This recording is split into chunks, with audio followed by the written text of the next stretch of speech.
this case, it's gonna be a bit more contrived.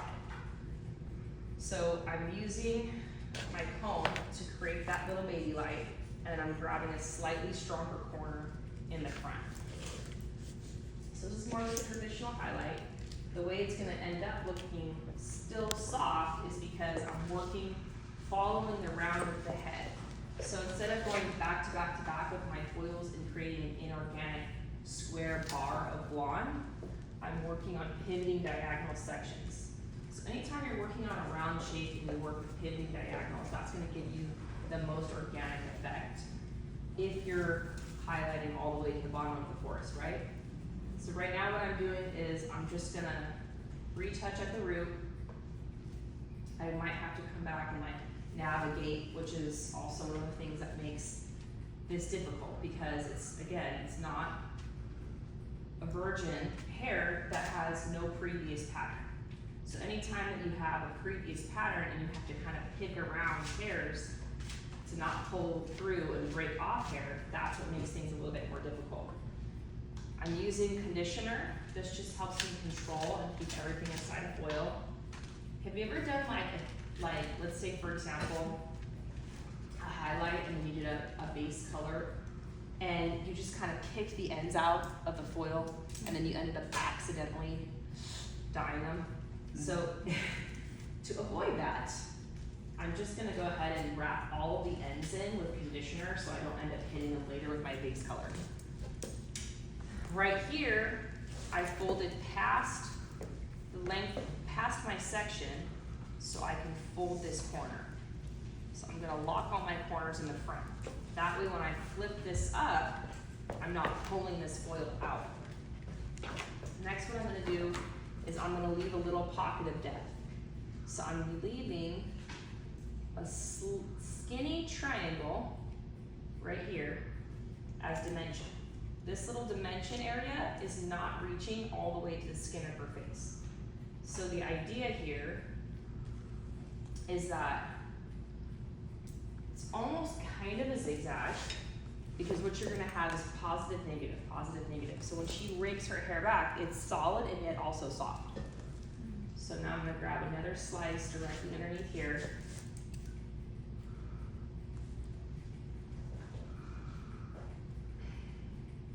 This point and this point are gonna connect. So there should be no holes. So it's a slice that's weaved. So I'm taking my comb, I'm using that to create my weave. So I'm kind of cheating this super, super fine weave by using the comb, splitting that, and then I'm just grabbing this front corner a little stronger right there. So I get a slightly stronger point of interest. Now another thing I can do to soften this is to base break just the hairline, which I probably will. So because I'm going blonde all the way to scalp and I'm blonding the shortest and from the lengths, I do have to soften the line of demarcation. If I don't want to shadow with the line of demarcation, I can actually base break the natural hair that lives in between. Does that make sense? So if you base break the hair that lives in between, that's going to soften the contrast. So if I lighten the natural base while toning the highlighted hair at the same time, that softens the contrast. So you don't get that piano teeth look, you get more of a blend. Now in these pieces, I might do like what you said, like this right here. Like I might later pull this hairline off and kind of pull through and maybe just tap a little fresh lightener there later. But not right now, because I don't want it to sit on there for 2 hours. I've seen you do the shuffle where you started on the bottom. Does it matter? It just, honestly, like, it's just easier to do it this way. Okay. Because the thing is when you start here, you really have to know what you're doing. Because what happens is you spin out of control, and next thing you know, you're horizontal all the way top. And that's what was happening during hands-on in all of my classes. And then I was like, what if I start top to bottom? And then ever since I did it that way, people just get it right away. Yeah, that was happening. Okay, so, yeah. That's why hands-on is so important, even for me as an educator. Because it's one thing to demonstrate something and have people go and think you're really good as an educator. because you don't know if they actually learn anything until they get to hands-on. And so I've learned to change my technique to make it easier to learn. Okay, another section, slice. So you can kind of see how I'm just navigating, turning the corner here, grabbing that first section brighter. So my goal is to not skip a corner. You know how like sometimes you end up leaving a hole around the higher section? This is gonna make sure I don't have a hole. Was your second triangle bigger than the first triangle, or the same size? Not necessarily. They're honestly, it's gonna change person to person. You really have to just read the person's hairline. Some people have a really far back recession, and that makes things a little harder when you're navigating this corner, and you kind of almost have to like do smaller leave outs, because then you can end up with a situation where it's like, oh, there's no hair in this shallow part. Does that make sense? So it's not an exact science. You really have to follow the natural shape of things. So I'm flipping this foil up, I'm tucking that lip, making sure I'm not gonna get any bleed marks or slipping. I'm folding past the foil at the front, and then I'm locking this corner before I flip that. That way that's not gonna loosen. Miss Ashley, can you turn this way just? So, like this. Yes. Right on. I love it. Okay, don't worry, I got this. Then I'm gonna make you do your doll head like this. Okay, I'm gonna turn it. I'm sorry. I'd love to see that. I was like, just a little angle, so Now I told you why it's so hard, right? So see how I'm gonna come here and do another triangle? So I'm slicing on a slight diagonal back because I have to turn down till I'm vertical. So here's my next turn, Turn down next the turn, lip. next turn, Yeah. next turn. Slice, flip that up. There's my pocket of depth. This is gonna connect to that, so there's no holes. There should be no holes. Grabbing this. This is the first thing that we're gonna practice when we get to the mannequin. Again, it's easier, it looks easier than it is. But once you get it, like, I have like, people who have taken my classes, and like to this day, they're like, my favorite technique is that hairline shuffle. You can pretty much do it on anyone, because all you're doing is navigating their natural shape there. But the money piece is not for everyone, right? Like our model yesterday was very specific that she did not want a money piece. That's what I was just gonna ask, so this technique is more for a money piece, and then depending on the developer and lighter that you use, could be more bright and aggressive or quicker. Yep, and then depending on what you do with the shampoo will makes a difference. Okay. So the model in that video that I showed you, she specifically said, you even heard her in her consultation, she was like, I miss my money piece. She was like, I feel like I don't have a money piece anymore. So that being said, when I did her base braid around her hairline, I used a level 9. Because I used a level 9 permanent color with 10 volume and conditioner, it actually also took it down a level. So it wasn't like that like really white strip, like it wasn't that cheap. So it actually like shadowed it down one level at the same time as lifting her natural level 1. So it kind of created that little bit of, you know what I'm saying? Yeah. So what you do with the shampoo is also gonna change what happens or how it looks.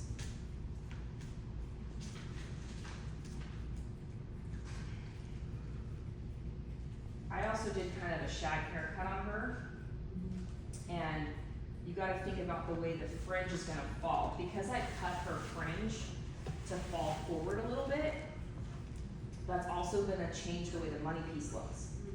If the hair is one length, like if it's a lob, let's say for example, and you have this really thick pinstripe money piece, it's gonna look a lot cheaper, right?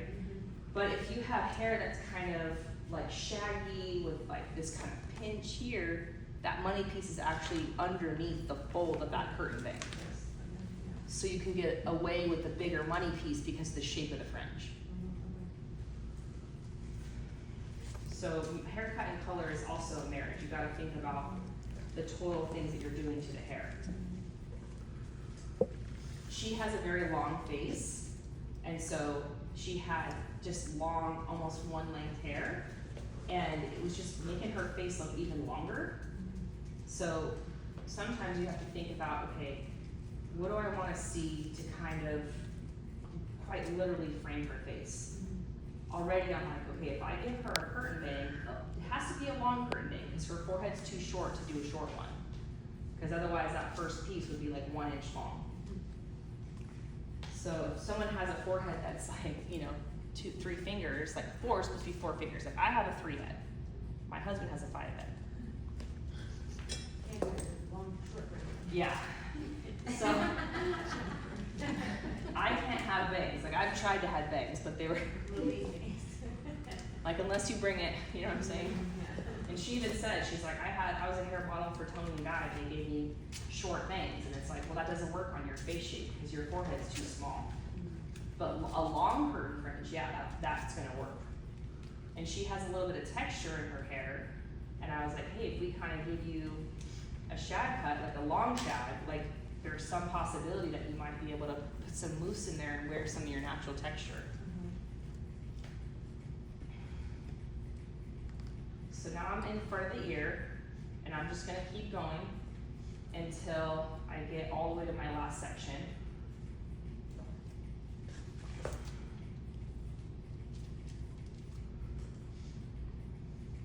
It's funny, my boys got the short forehead and my girl got the big forehead. And when she was like a baby, I was like, oh, because it was before she had any hair. I was like, is this gonna, but now it's like, their hair grows in as they get older. So when she was like, I don't know, maybe 2, I just cut like this bob where I brought her hair from here. And then I just brought this up. It's just so cute. I know. I'm like, it's a good thing your mom's a hairdresser. Right. She got you, boo. Yeah. But you know how like kids always had that mullet where it's like, like you're getting a bob, we're not doing a mullet with the girl. But now she's like finally old enough where I'm like, maybe I should let her hair grow out now. She's so cute, guys. Oh, That's my best friend. she's so bossy, and I have no idea where she gets it from. My husband's like, you literally left me home to raise a mini you. Yeah, that's how that happened. Can I ask something real quick? Remember how you guys were asking about the whole foil? Watch how Ashley puts her hand on that foil, remember? To hold the grip from it slipping. See, watch. See how she puts the hair in between her fingers to create that tension? Yeah, so my thumb is on the back of the board right now. Yes. And then I pull out and then pinch down. It does take a little bit of practice, and honestly, I didn't even use a board for the first 10 years of my career. Because when we were doing traditional highlights and our clients were coming in every 6 to 8 weeks, that's a different thing. Now we're doing all this color corrective work that has a lot more to do with the ends, so you do need a lot more stability. And then when I first started doing TZ lights, all the boards were these huge, thick plastic ones. They were too skinny, they were curved, and I was like, what the hell is this? So then I asked my dad, I was like, Dad, do you think you can help me like design a board that actually is the size of the foil? Have the boards been around or just become more popular, or did they just kind of come out in the last? Yeah. Yeah, well the first one that I made was like 2014. And then people were like, I want one of those. And then we started making them and selling them. And then people started taking, classes, including mine, and then making their own. But, and then I decided to come out with the thinner boards because I was like, I need even a thinner one. Yeah. Okay, so here's our shuffle on one side. It's not an exact science how many you do, like 3, 3, or 4 and 4. It just really depends on the shape of the face, just till you get vertical in front of the ear.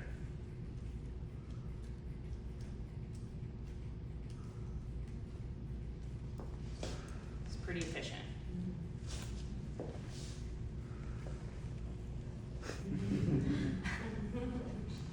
And it's pretty. so then I'm just gonna stuff a little cotton again, because we're starting in the front. I really don't want this first one to burn off before we've done the rest. It's a lot of work to get through, especially while also giving you lap dances. Okay. You're all up next. I know, right? I think I'm gonna have to. And if you guys wanna come over here on this side, if you need to see, you can. Just help yourself. I don't want you guys to miss anything, okay? Cause you're gonna do hands on. I will show you this again on the mannequin though. I will shuffle my Just in case mannequin. you want better. No, you stay. Well, you stay. Okay, so now I have to connect. It's really important that you do not leave a hole in the middle of your money piece. So this little V section right here has to connect. So this hair has to go inside a foil. So a lot of times during hands-on, I see this hair left out and I see another one here. So just keep that in mind, that this is the center middle part. That's where your money piece has to connect. Again, it's not about two apart, because at the end of the day, I want her to be able to part her hair like anyway, just like how we had the model yesterday. So if you think about it, if you have the money piece always the thickest from the center middle, no matter how she parts it, it's always gonna have balance. Whereas if you create a really thick money piece on a side part, let's say you did back-to-back slices right here, it's gonna fall thicker on this side and thinner on this side, and it's also gonna be really long where people have the least amount of hair, which can make them look more bald in their shallow area. So if anything, if you have it chunkiest from the center middle, that's gonna be the way to go to create the most options with how she's gonna wear her hair. Oh, it's so hard to squat and do this at the same time, guys. Okay. That's how I get my workout. Closer to you a little bit. I'm just trying to make sure that you guys can see what I'm doing here. There we go.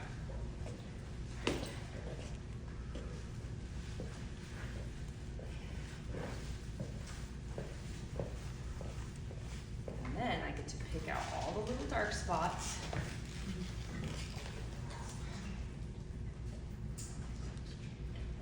See how like she's got a dark streak right there? It's like, come on, that's her money piece. Where's your money piece at, girl?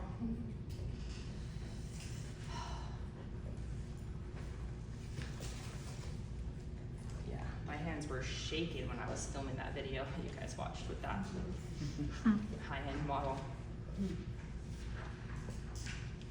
She had just done the Barbie campaign like not too long prior to that, like for Schwarzkopf, and they paid her like literally $5,000 to do it.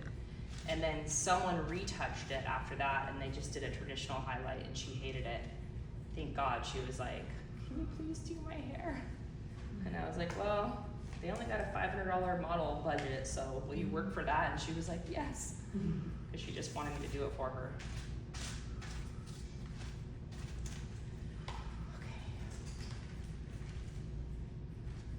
But again, when I pull these foils, if I need to, I can always pull through the lightener while the back is finishing processing. I can also base break this to further blend those lines. Flip that up, okay? Now I'm gonna start there, because I started here and now I have to navigate down until I get vertical in front of the ear. One side's always gonna be easier. It's easier to go down, it's harder to go this way. So just keep that in mind. Also, some people have more hair on one side of their head than the other side. So just kind of keep that in mind. It'll take a little bit of practice, but once you get it, you're gonna be like shuffling away. Playing Jenga in front of 20 people. Jenga. There's their lightner on the back of this board.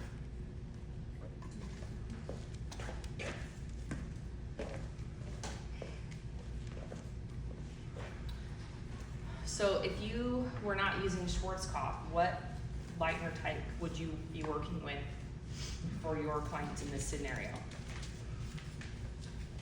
L'Oreal Studio Blonde. L'Oreal what? Studio Blonde. Studio Blonde, they have like a, what is that, like a clay, or is it just general, or It's oil-based, oil-based? Nice.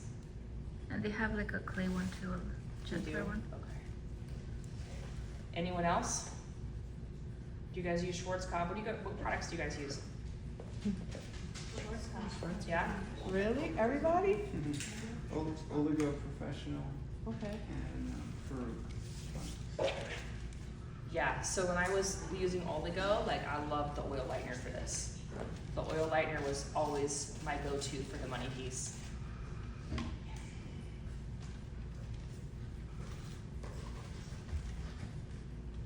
We talked a little bit about pricing yesterday. What was your guys' thoughts on how we kind of talked about your time and your product and your brand value?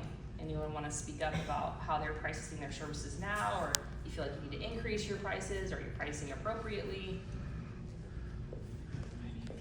I feel like we need to like we have a base price for like our balayage, and then we typically have a consultation, and then it brings people in, and then we give them the range. It goes up from there, but it's nice because it brings them in the door.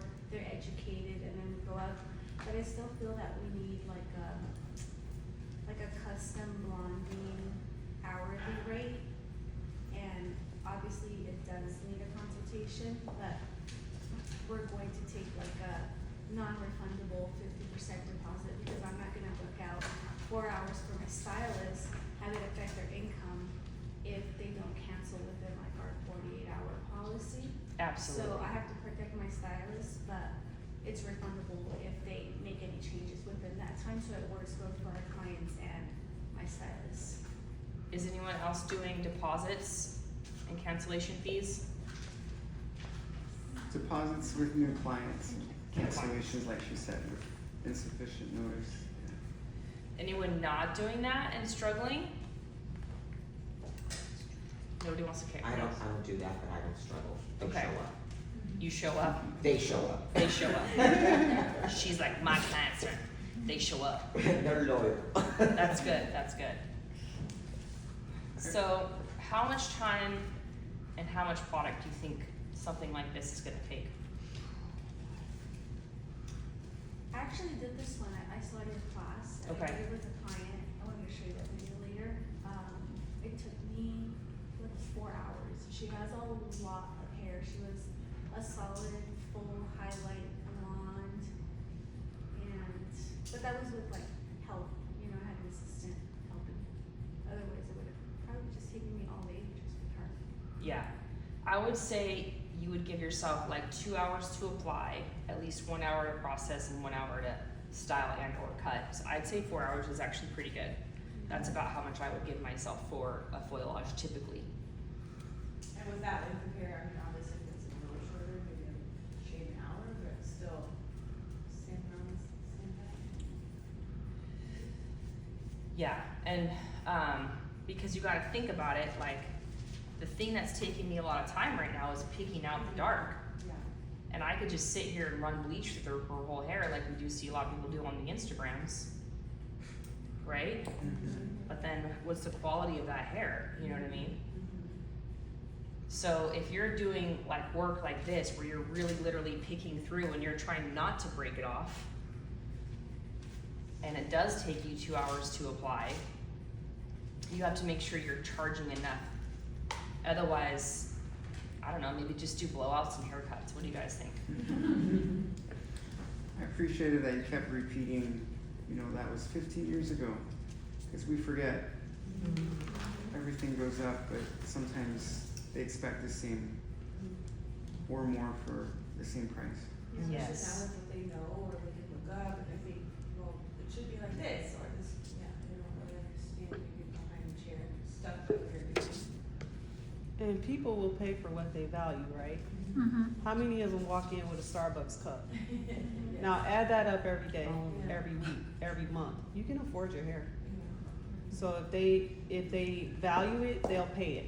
And then the people you don't want, guess what? They're like, I can't afford that. And then you're like, thank you, Jesus. Right?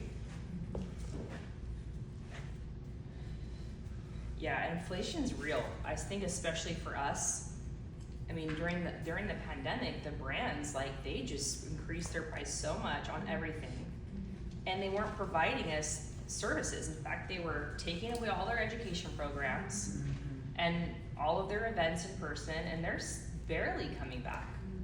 I went to an event like last weekend in Vegas for Paul Mitchell, and it was their first hair show in 7 years. Wow.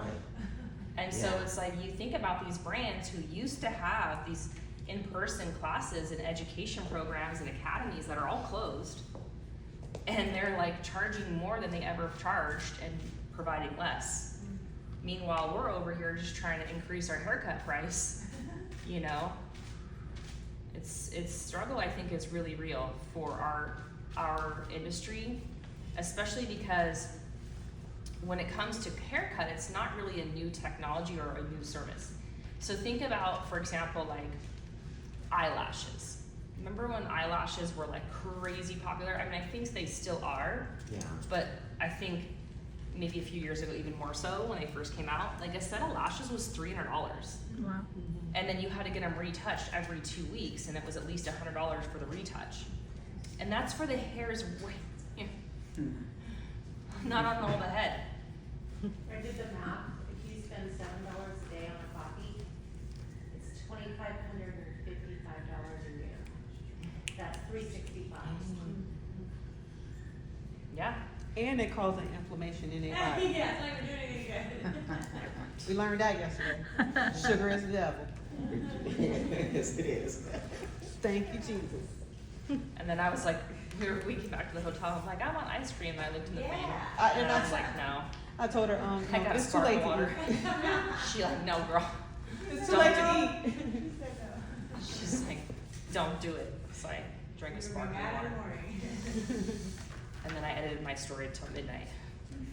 While I was true. Did anyone watch the story last night? Yes. I mean, it looked like we did something. Yeah. Did you guys see us in a non-driver car? That was interesting. That was The Waymo, is it called Waymo? Yeah. You did it? We did it, Oh. and we survived. It was so weird. Weird. It You was guys like not so- talk to each other? You wanna make sure? No, me and Ashley were recording. Like, okay, this is our last thoughts. We need to record it. I caught her face. She caught my face. Yeah, that was so crazy. So good. Does it talk to you? It does. It was like, hello, Ashley. And I was like, Wow. what about me? Her. But no, it was actually cool. Yeah, I was like, this is the future. I was like, we're gonna be like grandmas and be like, remember that time we did our first self-driving car? Right? Then it pulled up in the hotel and it got really snug, and I was like, is it gonna hit that? Oh, no. But it did. It was crazy. I must say, my heart was like the whole time. All right, last spoil, friends. You know how you said sometimes one side's easier? What happens if you've noticed one side has like 2 extra foils or what? It doesn't matter. No. Because of the way the blend and. Yeah, it's sisters, not twins. It's like eyebrows. Okay. As long as it has a visual balance, that's all that matters. Okay. That was my favorite thing that I learned at Bumble and Bumble, because I like my original haircut education was from Sassoon, which I still have PTSD from, by the way, friends. Dude, back in the day when we used to take hands-on education, Very serious. we had a live model haircut for 4 hours, just for the haircut. Okay, that's how I started. Nowadays, most classes are all look and learn, so. We were just talking. Who brought that? Yeah, we were talking about that yesterday, huh? With the- Look and learns. Oh, They don't do hands-on hardly. You were talking. Oh, okay. Somebody said it. Maybe they're not here today. And then I went to Bumble and Bumble, and they're like, it doesn't have to be perfect. It has to have visual balance. And I was like, oh, okay, thank the Lord. because I am not a precision hair cutter. Okay. Alright, my least favorite part of the whole day. Okay, so here's the other side of our shuffle.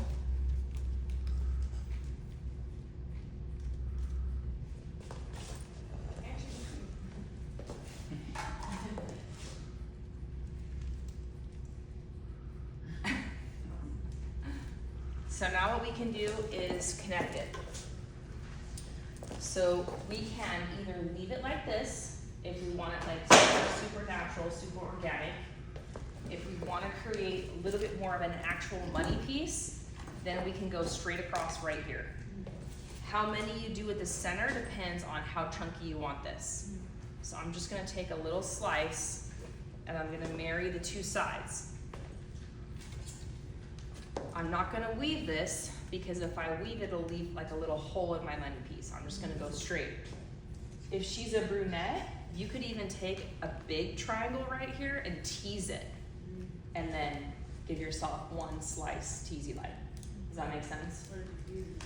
It would diffuse the root a little bit. Can I get a little bit more of this foil? Yep. So I'm gonna go a couple more slices.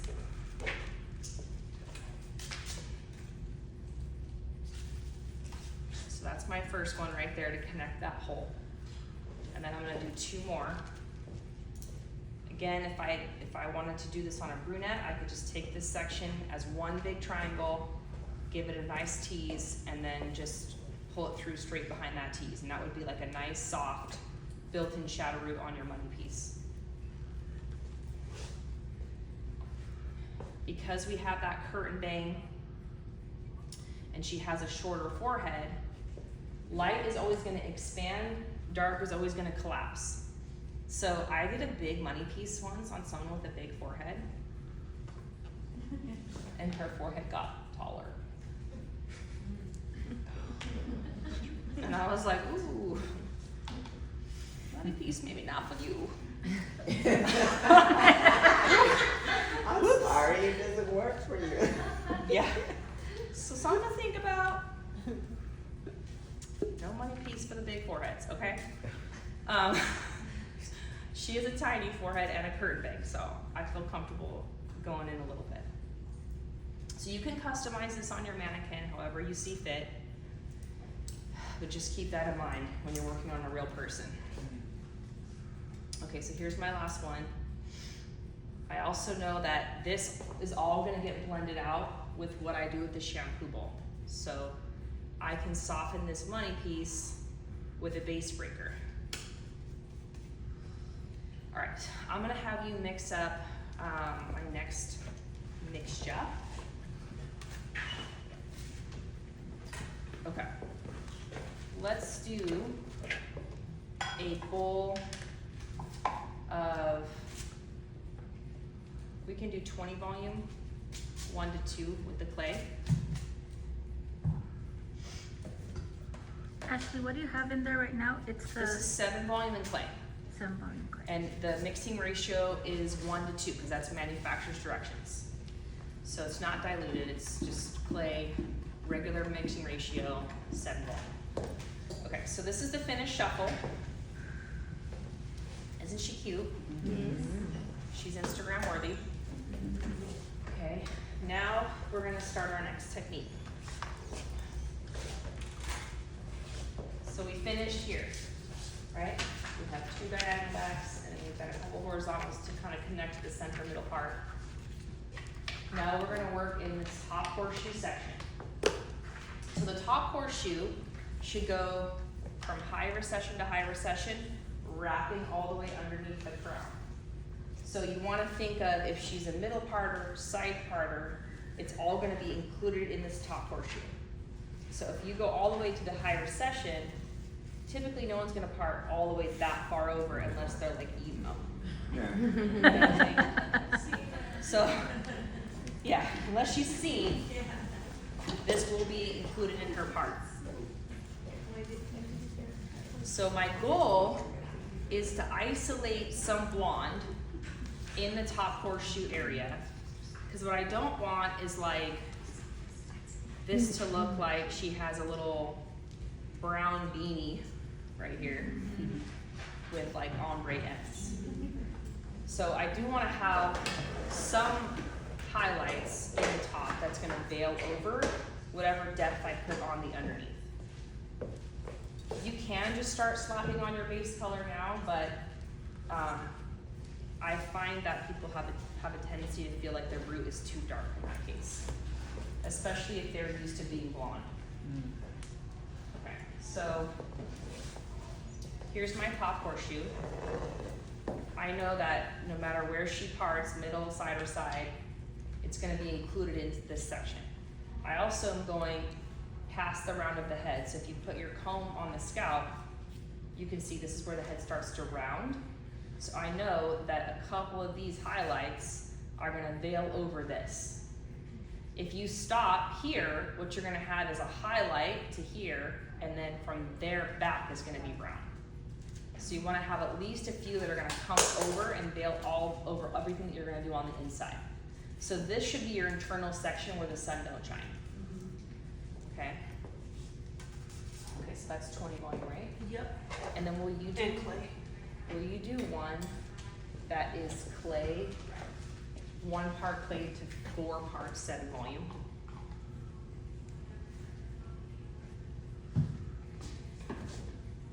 So this sectioning is not as maybe precise as what we did yesterday, but you'll get it. Okay, so here's my top horseshoe. Now what I'm gonna do in this top horseshoe, instead of coming in and taking my mohawk, so a mohawk is just working right horizontally back. Instead of doing highlights or weaves, which is gonna end up looking like pinstripes, instead what I'm actually gonna do is I'm gonna do a zigzag. So I'm gonna come in and I'm gonna create interlocking triangles through the full section. Then I'm gonna follow parallel all the way back, zigzagging every single section. Because I'm doing zigzag teasy lights, when I low light, it's gonna fill in the negative. Okay, so let me walk you through that again.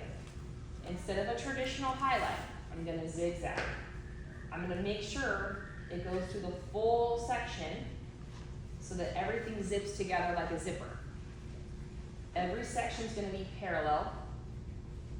All of the triangles are gonna interlock. That way when I go back to low light, it fills in the negative triangles.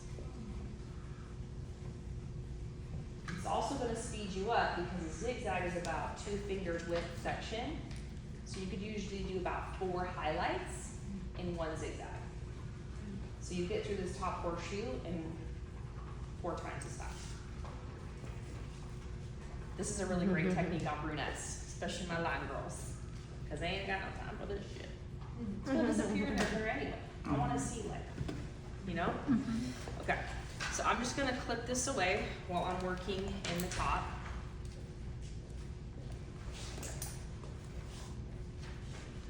And I'm gonna work from the front to back. So now I'm gonna take my first section behind the money piece. And depending on how big your finger is, could be 1 finger, could be 2 fingers. Almost think of like, if I were to do 4 highlights, like 1, 2, 3, 4, how big is that section?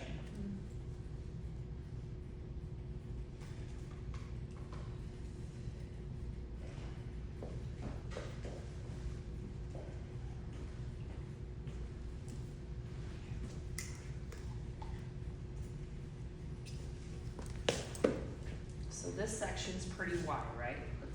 Let's say for me it's about 1 finger's width. I could do probably about 4 baby lights, right? So I do like 1, 2. This is how we used to work, right? 3, 4. Here all day. Okay, so instead, I'm gonna come in and I'm gonna create an interlocking triangle.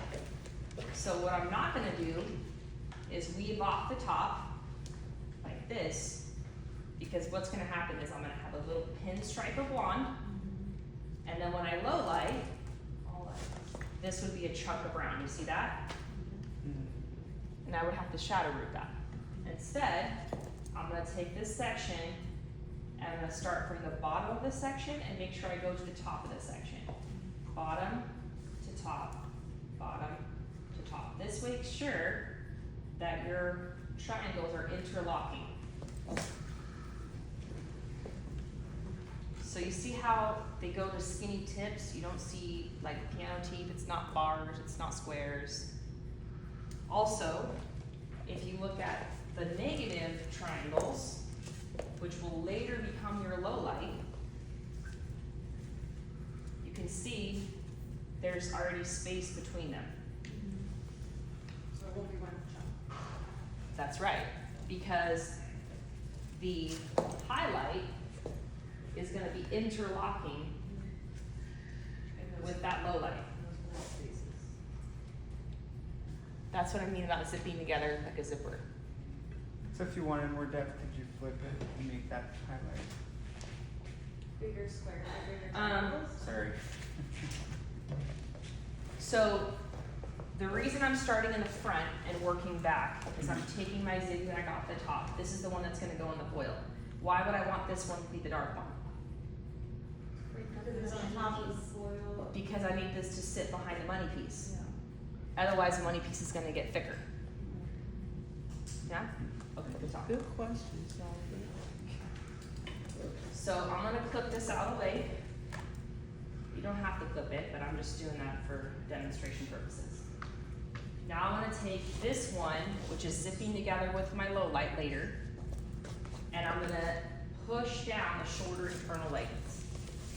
So here's our forest, and I want to maintain the blonde that have seen the most summers. So what I'm trying to do is compress down the shorter hairs so that I can later darken them. My goal is to have this get tinted with my base color. Once I dye this darker, it's gonna run through and break up that line of demarcation.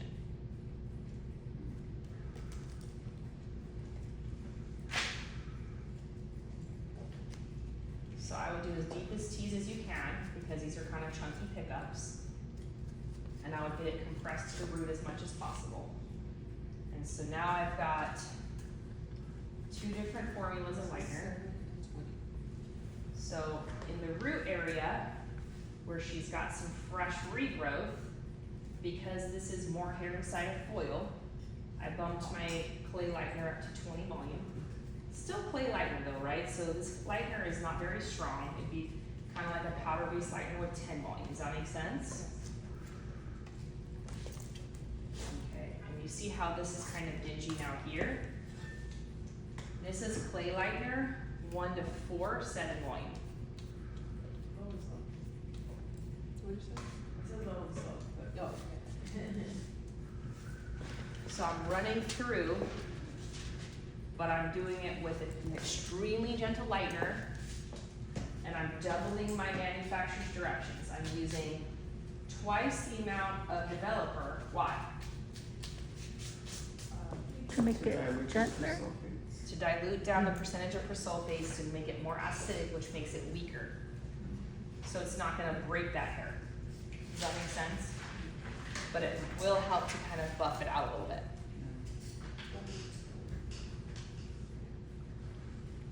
So lightener formulation is just as important as color formulation for this reason. Okay, so now I'm gonna take my next section, which is about the same size as my previous, another 1 finger's width, and I'm gonna make sure that it goes through the full section. Because if I don't, and I leave a big gap between the zigzags, what's gonna happen? There's one chunk. I'm gonna have a chunk of brown later. So these lowlights have to have a little space in between them, because that shows me it's gonna interlock with what's above it. So if these two zigzags don't interlock, like if I left a whole slice of brown and then my zigzag started above that, then she's gonna end up with one strip of dark. So you gotta make sure that the whole grid of interlocking triangles touch together.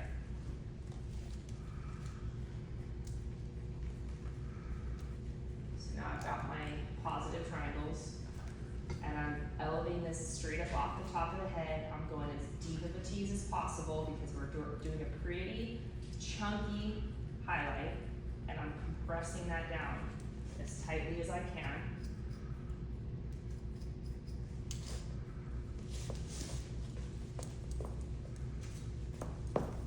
It's also important that I'm not cross-contaminating my teas with lightener.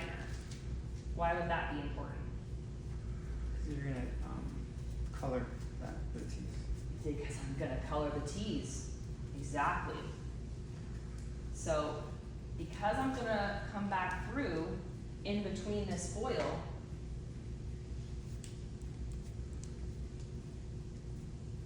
You don't want the liner up there then. I can't have the lightener on that tease if I'm gonna go back and tint it. Does that make sense? Otherwise, you're gonna get like a bruising effect. Have you ever seen that? Mm-hmm.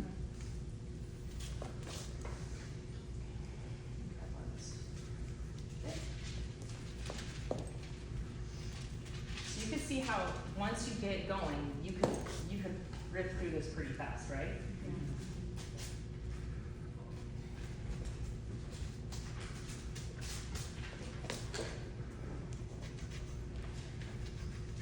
Okay, next section. So we're just gonna keep going until you get past the round of the head and the back. If you need to, you can always turn around when you get to the back, so that way their head isn't starting to hurt with their neck. The only thing is once you turn around, you gotta make sure that your zigzags are still lining up correctly, because what you could end up with is two positives next to each other. Does that make sense? So I'm gonna keep going until she's like, I can't go anymore. So move fast, right? I use a stool. Do you? Yeah. Short. What helps you to know where you left off with the zigzag? Is it something visual or just? I mean, the thing is there's interlocking triangles, so I think, don't overthink it. Yeah. I know we're hairdressers, we all have ADHD, we overthink fucking everything. Think about putting like a fashion thunder spray, wait, what triangle? I know, right? Yeah.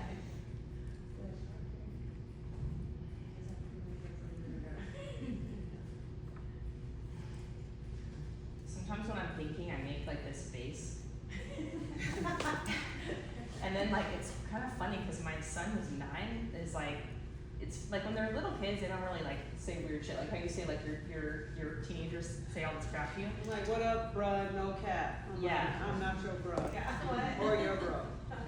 So my 9-year-old's starting to like become like that preteen a little bit.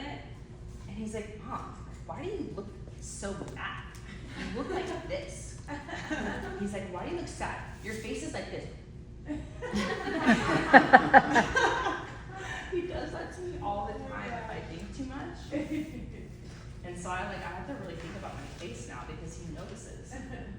Cameron got Virgo energy. I know. I'm a Virgo, so I pick up on those things. Why does your face look like that, Mom? I don't know. Maybe too much. He's a chess master too. Oh. Yeah. Wow. He kicked At my 9? he kicked my husband's bootay. Wow, that's pretty good. Yeah, he's a miniature of my husband. My husband was a structural design engineer, Oh, wow, yeah. so I don't have that brain. And then my daughter's like me, who's like, no, have someone else do that for me. But she's a hustler, I'll tell you. What's that?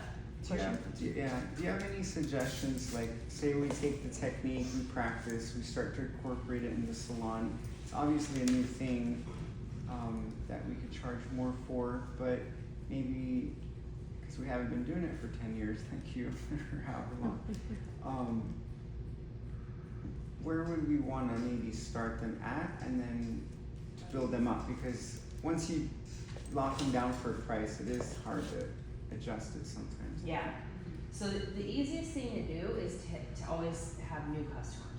Mm. It's very hard to take an existing customer and getting them all the way up to your highest dollar amount. Mhm. So when I was like a baby stylist in my salon, what I did was I took continuing education and then I started the education program at my salon. That doesn't mean I was ready to become an educator. It just meant that I wanted to share every piece of knowledge that I had and save some pain for some of the new people that were coming into the salon, so I could at least save them from the mistakes that I had made. But what I didn't realize I was doing until I look back on it is whenever you go and take a class, you have to learn it that much better if you're gonna teach it to somebody else. So every time I did a teach back, I had to go back, refer to my notes, really make sure I understood what it is that I had done. Sometimes you can take notes and you never ever even refer back to them when you get home. So the one thing that was also good about it, not only did it make me know the technique even better, it also forced me to find a live model and immediately apply it. When I was doing that, we had the local Inside SCD magazine, and we also had Facebook. And I had a couple of friends that were all about the same age as me, and they were like budding photographers and makeup artists. And so what we would do is we would collaborate, and I would have like these girls that were trying to be like wedding photographers come and do photography for me and makeup. And then we would create like before and afters, and this, I'm telling you, this was back in like probably 2010, so way before Instagram was even a thing. And that was good because I didn't realize like that what I was doing was making sure I knew the technique even better because I had to teach it to somebody else. I was also practicing right away on live model, but I was creating content before and after to attract that type of client that I wanted. And learning how to do photography because I would watch the girl, how she would pose the model, what she would do. And I still kind of do a similar thing today where I work and collaborate with other artists and we cross promote each other and create a referral network. So like those girls, they would refer their clients and I would do their hair for free, and it kind of built like this momentum, this community as I went. And so the thing is you really have to come in on your day off, do hair for free, get great content, create marketing around that, cross promote within your local community, find a boutique that's nearby, get the clothes for the photo shoot. Like I did all of that. And then all of that ended up being what I still do to this day. Like those 2 videos I showed you yesterday, those 2 collections, that was me working with my team to create 4 model collection transformation. Like one person did haircut, one person did color. And it always challenges you to get better and better and better and helps you attract that specific clientele. As you get new clients in your chair, now you have the opportunity to weed out some of the older clients. So the thing is, it's again about supply and demand.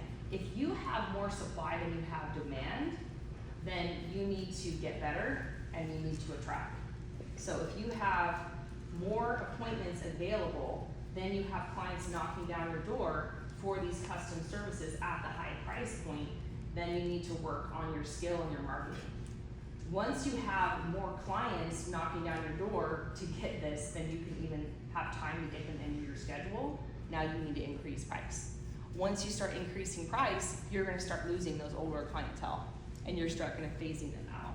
So that happened to me around that like 2010 to 2014 time frame where everything was changing, social media was quickly coming in, people were getting away from traditional highlights, balayage was new, and I started, I was always continuing my education, always creating content, always collaborating, always doing teach backs, and I started having all these clients trying to come in and get balayages, but I didn't have any space in my books because I had all my OG clients for gray root touch-ups, men haircuts, blowouts, and so they would call the salon and they'd be like, hey, I want to book with Ashley, and they'd be like, oh, well, she's really busy, So we're just gonna go ahead and book you with her assistant that just got to the floor. She's trained everyone in here for the last 10 years, so they all know her technique. And next thing you know, the assistant's charging $100 an hour while I'm over here doing gray roots and men's haircuts. So I was like, okay, not only is this not fair to me, because now you have the master stylist doing retouches while you have your newest stylist on the floor doing the new client color corrections, but it's also not good for the salon because, again, you're not utilizing the talent the way it should be utilized. And so it was a rental salon. The pricing wasn't consistent across the board, so it was up to me to raise my prices. And it kind of lined up with me end up having my first child.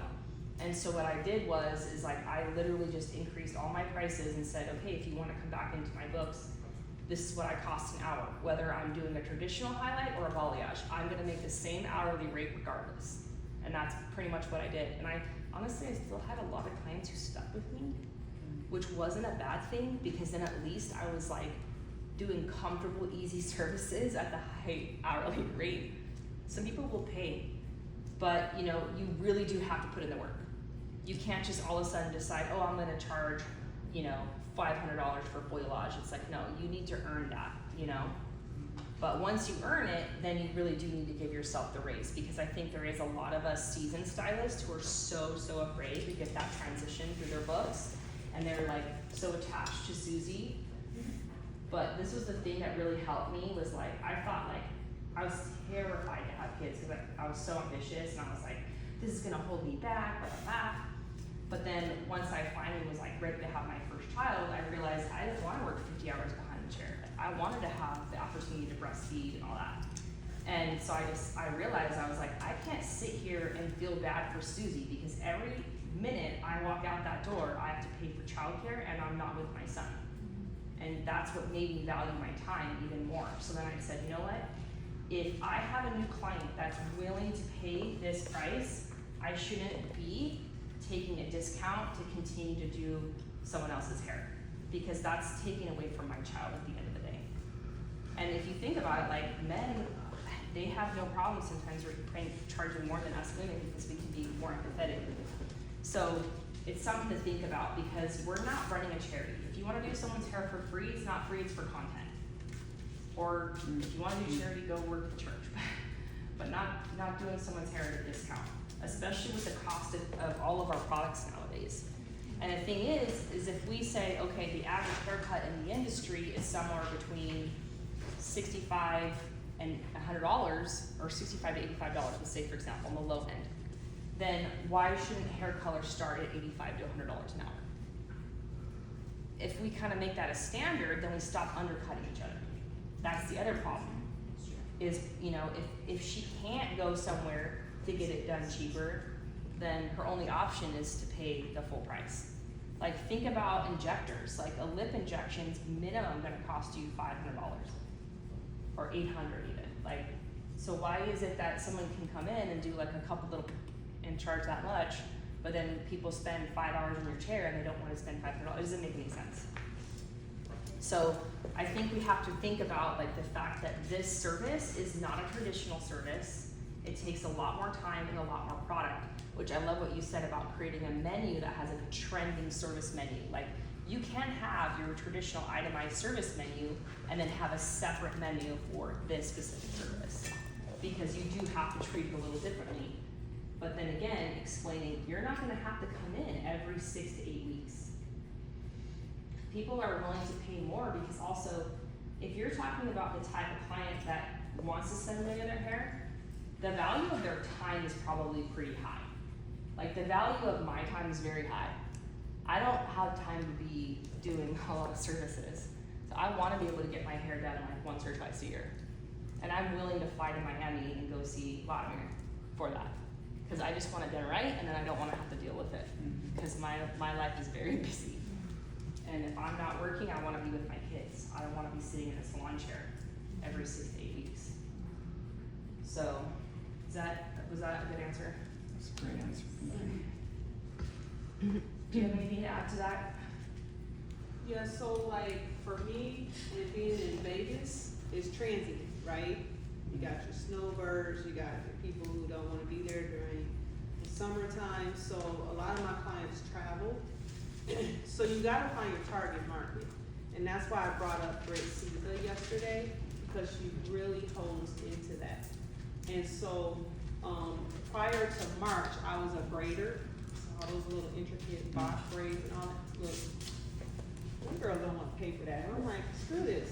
I got bills to pay, and I'm now in a private suite. I'm not gonna be spending 10 hours on your hair and making money when I could have did 5 haircuts and made twice that. So for me, when I took the Britt Siva, it made more sense that I want the people that I want in my chair. So I want girls with this curl and more coilier. Why? Because there's not a huge presence for the coily hair. If you look on Instagram, what do you see? Looser, wavy. You see my texture. This is easy. I wanted that tough stuff and have a person. I wanted to be that person for that community because it's not out there. Hold And on so one second. that's what I focus Let me on. just show something really quick. So because I'm coming back around, because I'm not tall enough to get here, I found my negative triangles and I'm clipping them up. And then if I slice directly underneath, that's gonna help me find my positive triangles. How do you do triangles for that? So the whole thing is, the other way I was coming out from top and then it was from underneath. But I have to make sure that I don't have 2 positive triangles here. So if you come around the back, find your negative triangles, clip it out of the way, slice underneath, and now you have your positives. Okay, go ahead, keep going. I just wanted to mention Oh, that. it's okay. And then so, because I'm in the early stages of Britt's education, I'm telling you, so far in 2 months, I started in May, August?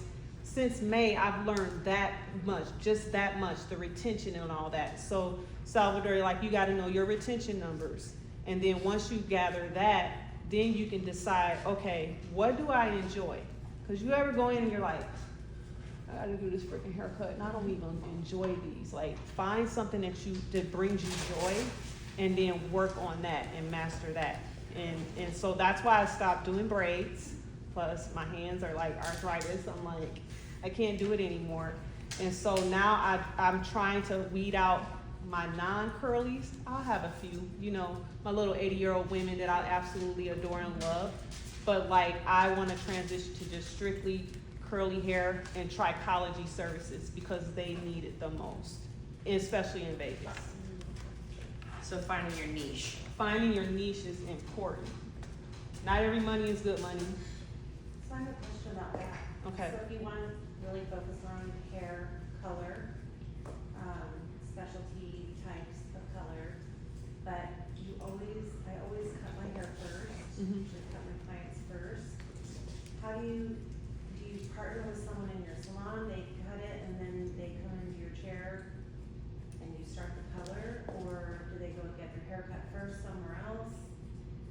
A day before, or whatever, I'm just thinking, like, before I do a color, I always cut my client. Okay. How do you work that in if I just wanna do the color?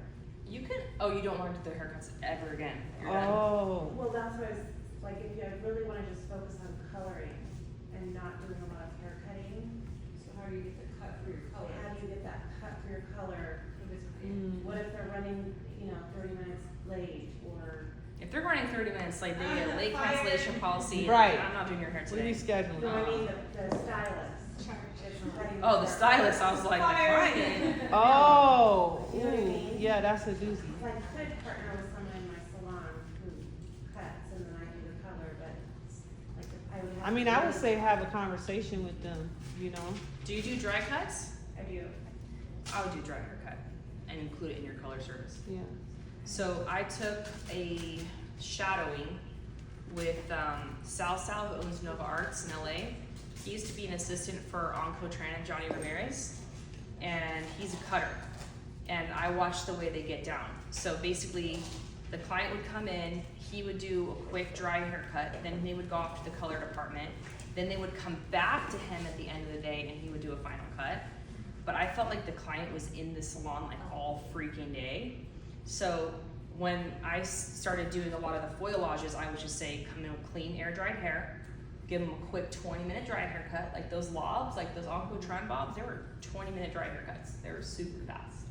And then go in and start your color work. Okay. So I would just include it in and do it, tell them clean, air dried hair. If they don't follow directions and they come in with whatever hair, you charge them for the extra hour. Okay. Yep. In fact, that's even something that you can do with curly to coily clients, and maybe like Jennifer can share that, because I think a lot of the times we might not want to do curly to coily hair just because we think, oh, it takes extra time. But if you have them come in with clean detangled hair, it actually goes a lot faster. So if they don't come in with clean detangled hair, you can actually charge them for a detangling and detoxing fee. So I do explain that. So my typical curly clients, if I know they're gonna come in for a color, I have to do a thorough consultation first. I might do that a day before or when there's availability to do so. And I like to start with clarifying and detoxing their hair. I do charge them that. We have hard. After color consultation, you do that? It depends. It depends, because a lot of my clients are coily, like afro texture, like coarser than my hair. And to be honest with you, a lot of our texture is very fine. It's the density that makes it, challenging. And so how I start my services are, I use Malibu C to clarify them. It is an alkalinity of 9, so I need to get all that, what I call motor oil, off their hair. And what motor oil is, in a sense, is like castor oil, all the oils they want to put in their hair because they think that's making their hair grow, and it's not. So it has to come off. So I need something more alkaline to get that stuff off.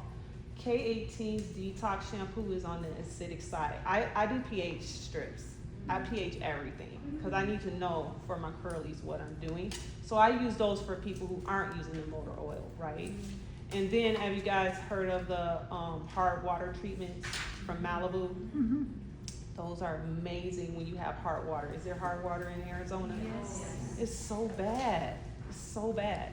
So if you use those packets and you emulsify in the hair and let it sit for 5 minutes, it literally makes the hair more vibrant. It takes off all those minerals and hard water deposits on the hair, and then it just like gives the hair a different life. So like I was explaining to Ashley last night, like a lot of times be like, I have low porosity, and then I'm like, okay, so it might be low, but then once I do the clarifying and the hard water treatment, it shows up so different. So sometimes like the buildup of products, especially on curlies, because we pretty much use products. I mean, we have everything under our sinks, yeah. And it builds up, and it doesn't come off if they're not using the proper shampoos. Yeah. If you're doing the hard water over the Malibu crystal gel. I like the hard water over the crystal gel. The only reason is because I clarify them really good first. I might do 1 or 2 clarifyings. And so with me, I'm very on the why. So after that, I'm bringing my pH back down because every shampoo has a different pH, right? So think of like baby shampoo. You know that's gonna have a more lower pH versus Malibu C. So you guys ever heard of Intersense? That's a organic company. They came out with Hairline too. I use more organic clean because, the curlies come in with YouTube University and they're like, I don't want no parabens, I don't want no blah, blah, blah, so I have to be careful with, competing with that audience and letting them know, okay, yeah, I'm already on it. So I will bring the pH down by using the K18. They don't call it pH balanced shampoo anymore. They call it something else, but it's pretty much the same because it has a normal pH, right? So what's the pH of hair? 4.5 to 5.5. Perfect, and it's around that area. So then as I'm bringing that pH down, now the hair is starting to come back to not being dry. Because ever have a client, they're like, I use that shampoo and it makes my hair dry. No, boo-boo, it made your hair clean. It didn't make your hair dry. You're feeling your hair for the first time, right? So sometimes you gotta kind of like understand what they're saying and not let them say, oh, your shampoo made my hair dry. No, my shampoo made your hair clean. So what you do after that, like condition it and K18 it or what have you, that's what you do. So what are you charging for those extra steps and those extra treatments? So I am in the process of reevaluating my prices. And just like you guys, I struggle too. I am not up here trying to feel like I'm charging $1,000. No, I really struggle, especially with the ones that have been with me since the beginning and they saw me at my worst. So I'm gonna start going more a la carte, and I feel like that works for me with my target audience and where I am in Vegas. Because I was like bundle pricing, like, okay, you're saying your root touch-up is expensive, but then I'm giving you a discount on your haircut. I'm not gonna do that anymore. I'm gonna say, or if you wanna blow out, right? Because if I'm taking 2 hours and I'm pretty slow, I'm not a fast foiler, I'm not a fast colorist, and I don't double book. I cannot focus like that. So I have to be a little bit more strategic in my pricing. So my root touch-up is $125, and that's with a blowout. But then some of my clients don't get blowouts. So then I started thinking after Brasiva, I'm like, why am I gonna charge them the same? Yeah. So now I am like reevaluating all that, which is like my next step in the Brasiva course. So it's all over the place right now, but that's it. And then my curl detox with a haircut is $250. And I do pretty well with that price. And I'm pretty much on point with what Brasiva has shown me with my numbers and things like that. So I'm not ready to do a price increase yet. Why? Because my demand is not there. So once my demand, yes. So right now I'm in a transitional phase because I'm trying to get more trichology clients. So now my focus is over here.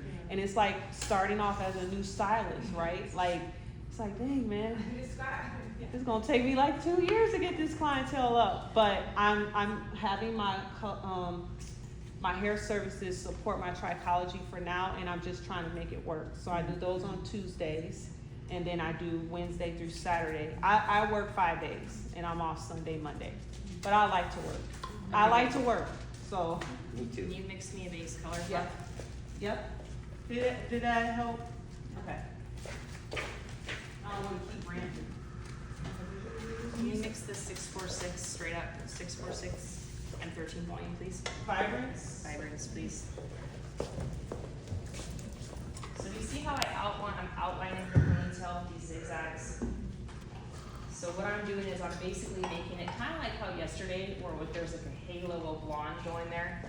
So I am gonna start doing some base color and lowlights next. But what I wanna make sure is if she pulls her hair up, it's not just brown back here. Does that make sense? So I'm just making sure she's got a few ribbons that are gonna line her ponytail, and then we're gonna start our next step. We're gonna line it this way. Okay. Where'd that go? Okay. Do you want just one bottle? One bottle for now, so Okay. and then do the 13 volumes, 2 ounces. Okay, so next we're gonna talk about formulation for filming. Filling. Wow.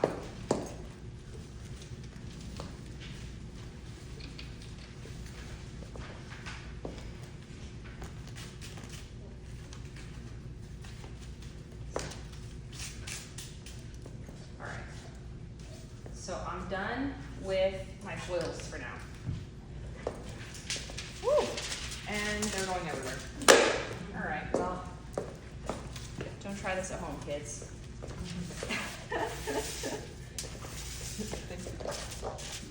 Alright. Thank you. So now we're gonna start with our base color. I'm gonna work in the back of the head. I'm gonna finish everything in the back of the head before I approach the top horseshoe. The reason why is I like to have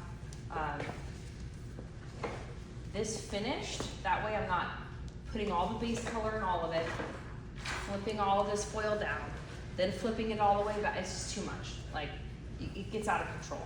So I'm just gonna finish everything underneath here. Once I'm done with this section, then I'll finish with my top horseshoe.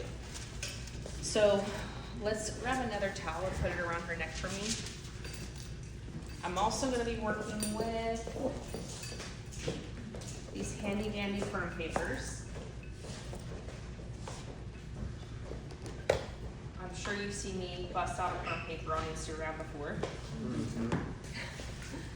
Love me a perm paper.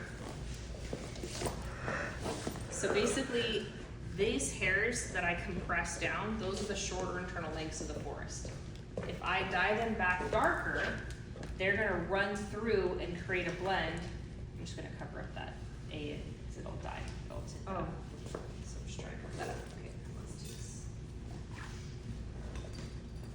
So we did pretty chunky pickups, right? But now if I come in and I tint that teased hair with my base color, it's actually going to fill in the shorter internal lengths of the forest so that when it runs back through the trees, it's gonna blend. So now I'm creating like a built-in shadow root on those zigzag teasy lights. Does that make sense?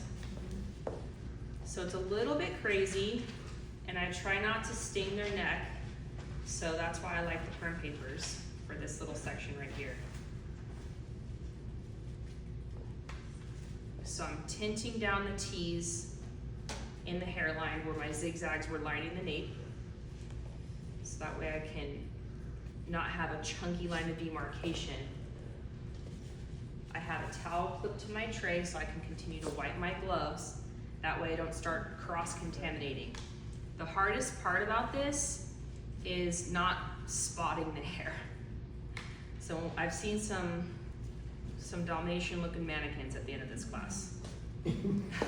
Just saying. So it's a little tricky because you do have to work really, really clean. We are tinting around foil, which is not the easiest thing to do. So again, yesterday, as hard as that was, we weren't then going back in and filling in what's been stripped out after we did all that highlighting. So this is like a whole nother step. Like yesterday we just did bleaching, and today we have to do bleaching and base color and low light. So it's like 2 extra whole steps. That's why I call this a color correction. It's not for the faint of heart. So I was the question when you started this is typically how you would do this at the chair, or you would do this? Yes. Yep. Yeah. No, this is your base color. So this isn't like a gloss. What we're doing is we're adding back our base color, and then we're gonna do a low light. I am working with Vibrance and 13 volume. So Vibrance is an MEA-based demi-gloss. It does have the power to shift slightly the base and also gray blend, but I would say more on finer levels. Finer natural textures, I should say, and lighter levels. So she's only about a level 6, I would say. Her hair is porous as well. So anytime someone has a wave or curl in their hair, I already assume that it's more porous than straight hair. So because her hair had a little bit of bend in it, I'm like, oh, her hair is probably gonna lift and gray blend, even just with a little bit of 13 volume and the MEA that's in this product. If her hair was coarser and darker, then that's when I would be doing my hybrid color. That's when I would be taking a permanent color and diluting it down 1 to 1 to 1. So you don't do the, Say it again? so you don't do that one as it's. Correct. Okay. And I don't get too opaque of a deposit because we are very porous hair. So if you use an opaque permanent tint to do a low light, it could end up black. Okay, so that's, the perm papers are really just so that I don't stain her neck. Just trying to be respectful. Okay, so this whole section lives above the hairline and the nape and underneath the top horseshoe. This is literally where the sun don't shine. I'm not gonna take 5 years underneath this section and foil the whole damn thing, because I don't have time for that. What I'm gonna do is I'm gonna go in, I'm gonna apply my base color, And then immediately after, I'm gonna start doing low lights, and I'm gonna do it open air low lighting. So I'm gonna pull it all the way through with my hands. Whatever I leave out, I'm gonna ombre tip out. So right now, all I'm doing is taking a very skinny slice right behind the money piece, and I'm just clipping this hair out of the way. So all this hair is clipped out of the way. This is for the face frame. Everything behind the face frame, underneath the top horseshoe, and above the nape hairline is now gonna get base colored. So the internal section where the sun don't shine.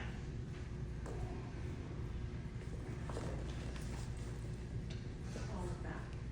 So I'm not turning all this brown, Just at the base. I'm just putting the roots on right now. So behind the hairline, none of this is getting the base color. I don't want base color in between my hairline shuffle. I'm gonna actually lift and lighten the hair. I'm not gonna dye it darker.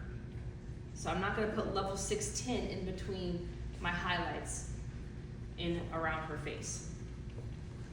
Okay? What if she was 50% gray around the face and she wanted it to be covered and then you're still Yeah. doing this technique? I would still do a base breaker Okay. because you can gray blend with a base breaker. In fact, if you do base breaking around the hairline, it's so pretty because it makes like the white hairs a highlight and the dark hairs a low light. It's more of a translucent blend. If she was 100% gray around her face, I might need to do the gray coverage first. But that's very rare. Like, this is more for maybe your client who's like, I don't know, 65 and younger. Once you get to that white gray hair and it's more stubborn, then yeah, you can't get away with base breaking that coverage anymore. Is that gonna be two services? You do your root touch up, wash out, blow dry, and then go and do the rest? Yeah, it's a lot more work, for sure. Especially if you're doing like air touch, for example, they would do all of their gray coverage on white gray hair and then go back in and air touch the. Mm-hmm. Yes.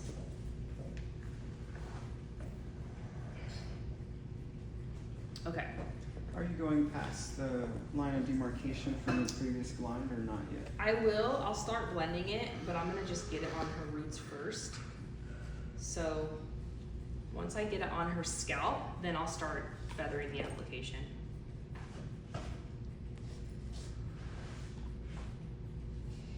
Okay, can you help me with my PowerPoint while I apply this?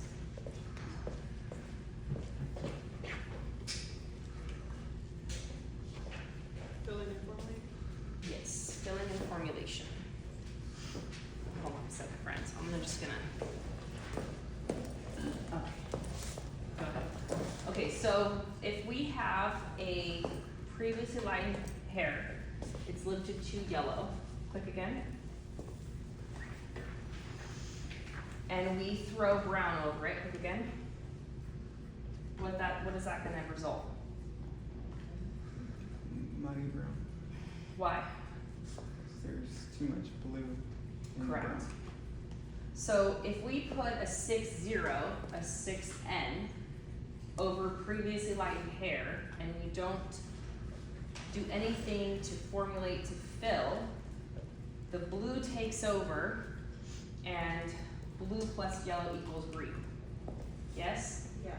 Okay. So what did we learn? What did we learn to cancel the blue? We needed to add what to fill? Orange. What's opposite of blue? Copper, right? So if we're talking about copper lives at about a level 7, this is why when we did a back to natural back in the day, we always filled the hair with 7C, right? We have to put back what was stripped out. What if she doesn't want a warm brown? What if she wants more of a mushroomy brown? Then what can we do? What is something that is both cool and warm? Beige. Which is what? Violet. What's opposite? Violet, right? So violet is what? Half blue and half Red. red. So what if we used a violet in with a chocolate brown to create a mushroom brown that's not muddy and not warm. What do you think about that?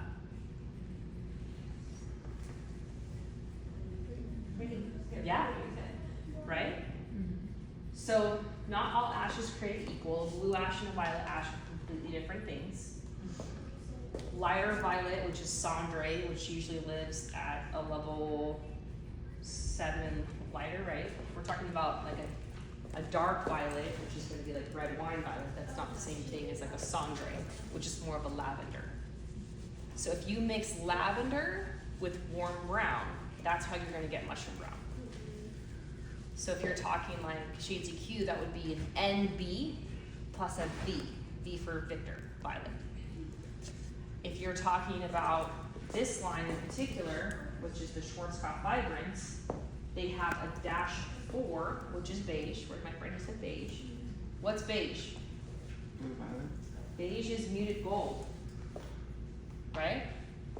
So if you take gold and add violet, that's how you get beige.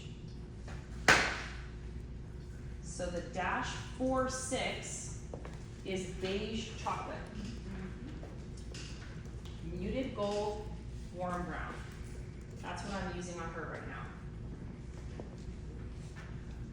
So the -46 or -4 is my jam whenever I'm doing this type of service. If I'm working with Schwarzkopf. If you were using Wella, that would be translated to the I think it's 97, Cendré warm brown. Is that correct? Thank you. Okay, anyone else not use those lines that need to translate that into their line?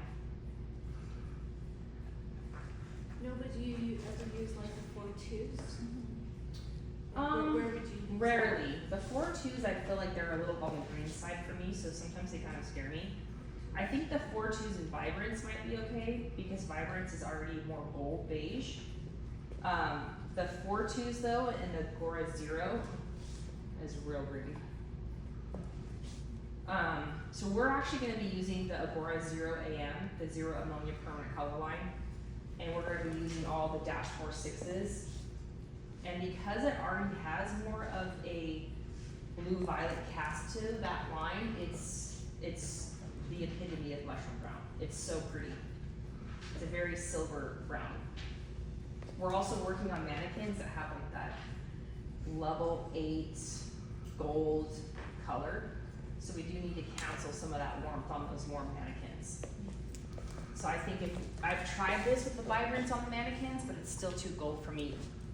I don't know, my personal opinion. What about like the Hispanic and Asian hair? Did you like tap into that 4-2? You could, Yeah. but again, you're running over previous highlights. Yeah. So if it was their natural base and you're just going lighter, then yeah. Can you mix let's do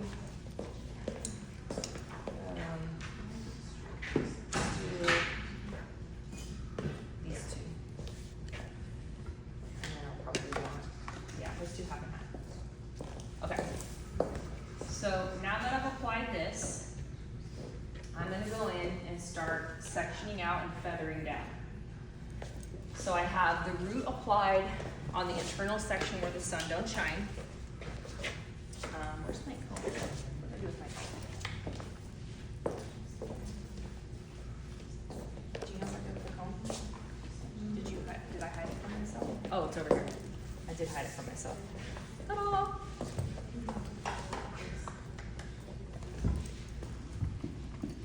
Alright, so what I wanna do now is find where I'm gonna pull the low light through and where I'm gonna leave ombre.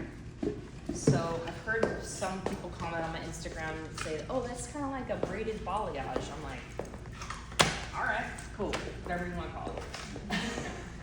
I call it open air low lighting. So what we're gonna do is we're gonna go and section out all the hair that we're gonna pull the low light through from where we want to actually ombre and bring the blonde up.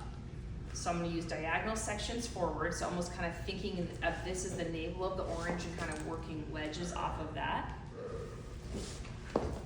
As I work, I'm going to decide what I'm going to leave for my low light and what I'm gonna tip out. Typically, when I do this, I want to pull through the low light more towards the center middle back and have the ombre be more towards the front corner. Keep your head down, Did babe. you say Thank 13 you. volume? Yes, please. So I'm feathering my application of my base color. This is the level 6 beige chocolate. 13 volume vibrant, so I will get a little soft shift in the base at the same time as blending out that 25% gray she has. I'm coming in and I'm saying, okay, I wanna have chunky ribbons. So I'm gonna go boom, boom. That's gonna be my low light. And this is gonna be ombre. So I'm pushing toward her face what I want to be ombre. Next section, diagonal section forward. Thinking of creating like a circular root area. So I'm pulling down what is kind of like my shadow root in a circular shape because I'm working diagonally to create a round halo of depth. And I'm just doing a chunky weave, putting back what I'm gonna pull through and pulling forward what I'm gonna ombre tip out.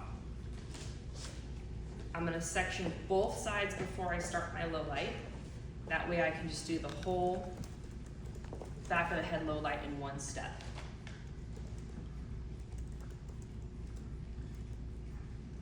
This is where you have to start working really clean because things can get out of hand at this point.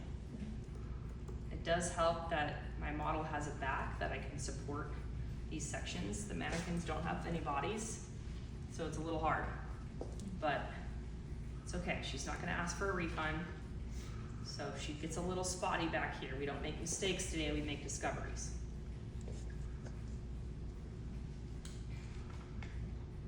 I have in a pinch though, done a color correction, especially when I've had to do like 4 model collections in a single day, where I've just literally done air touch around the face frame and then did this on the entire back of the head.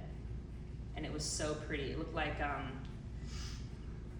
remember the Pepsi commercial with, not Claudia Schiffer, the other one, Cindy Crawford, thank you. And she had that little like money piece in the front and then that dimensional brown behind it. It was very Cindy Crawford. I'll show you a video of that on my Instagram too. She was one of the models I did in Budapest for my big hair show there. So if you need to, if you don't have time to do all the foils in that top portion, you can skip that step and go right into this next technique.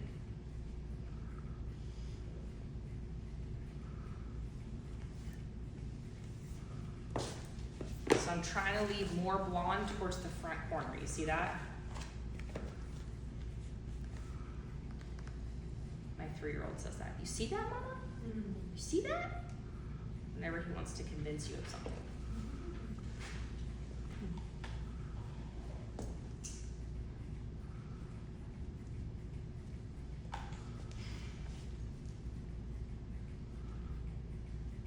And this is kind of cool because I can visually like think, okay, I'm gonna blend that chunk of blonde, that chunk of blonde, that chunk of blonde.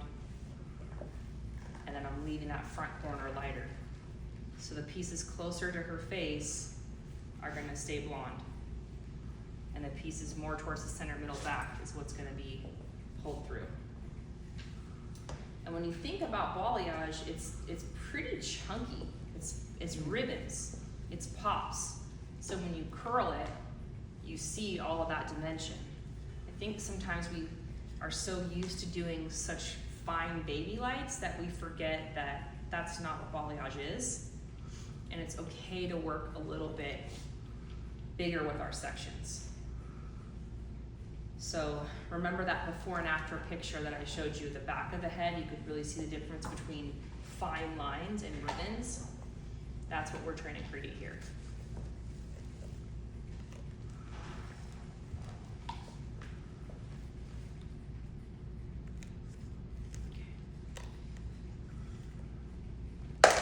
once you've got that sectioned out, clip this out of the way so you don't end up messing up what you just did. So I created all that separation, so I'm gonna clip this out of the way.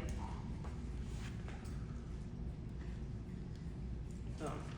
Same thing on the other side. Once I section it out, the low height is gonna be super fast, because I'm just gonna pull it through with my hands. So now you can see why this could easily take 2 hours to apply, right? You have to work slow because you have to work clean. And you have to be careful because you're navigating over previous highlights and you're not trying to just willy-nilly pull through every single piece of bleach.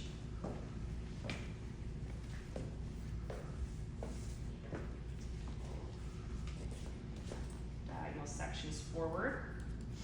So diagonal sections forward are always leading toward the face. Sometimes when I do hands-on, people are going diagonal back.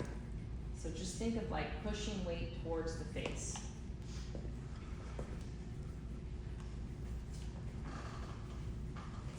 I will demo this on the mannequin though, because another thing is sometimes when people are doing the weave, they cross the wrong one over. So I'll show you what I mean by that.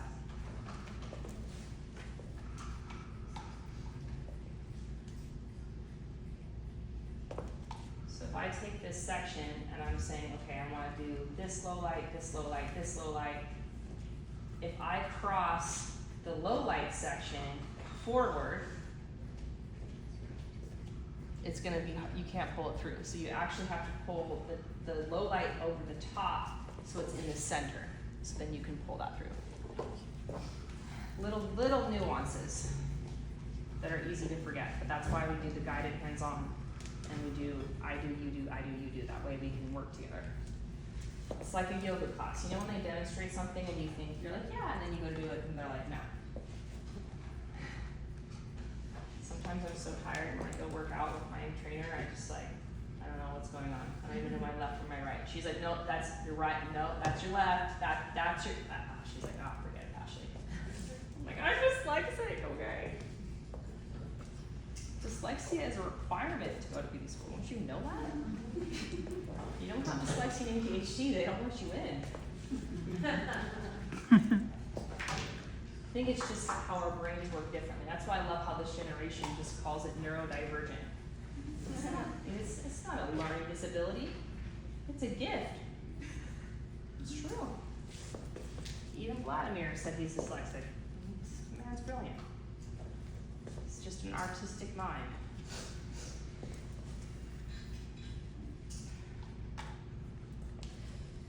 When they were trying to kick my daughter out of private school, I'm like, look, I'm a retired dad, okay? I know she's not the smart one like my son in the traditional sense, but she's gonna rule the world, okay? So, get her autograph now. Because when it's my turn, my mom drops all my merchandise in my tissue paper with my name on it. So I'm like, Mom, I think we should get tissue paper that says Mackenzie Jones, because we gotta start getting her merchandise line now.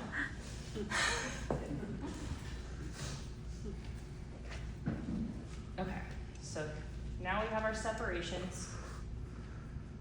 Boom. So this is everything that we're going darker.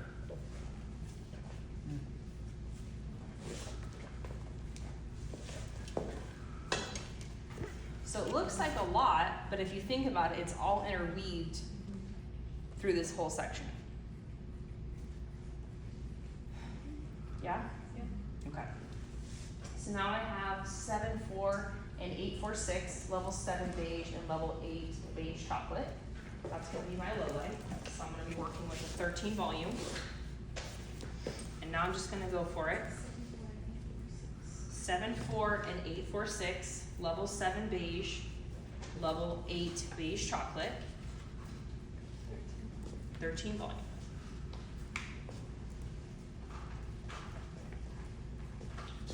So we're open air low lighting now.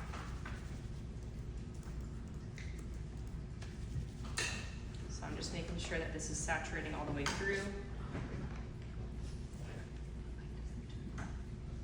Isn't that satisfying? It's like, ain't no one got time to put this in a foil. Hell no. I use backwards bibs. Mm-hmm. They're like a lifesaver from getting it all dirty. Okay, there's one. Making sure that I'm wiping my hands as I go, so I'm not transferring all over the place. So having that clean towel clipped to your tray is really useful.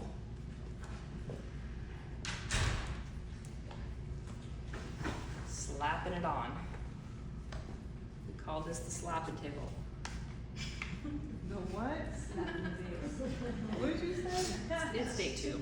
Oh. I was up till I've never midnight heard you editing say content, that. okay? I've never heard you say that.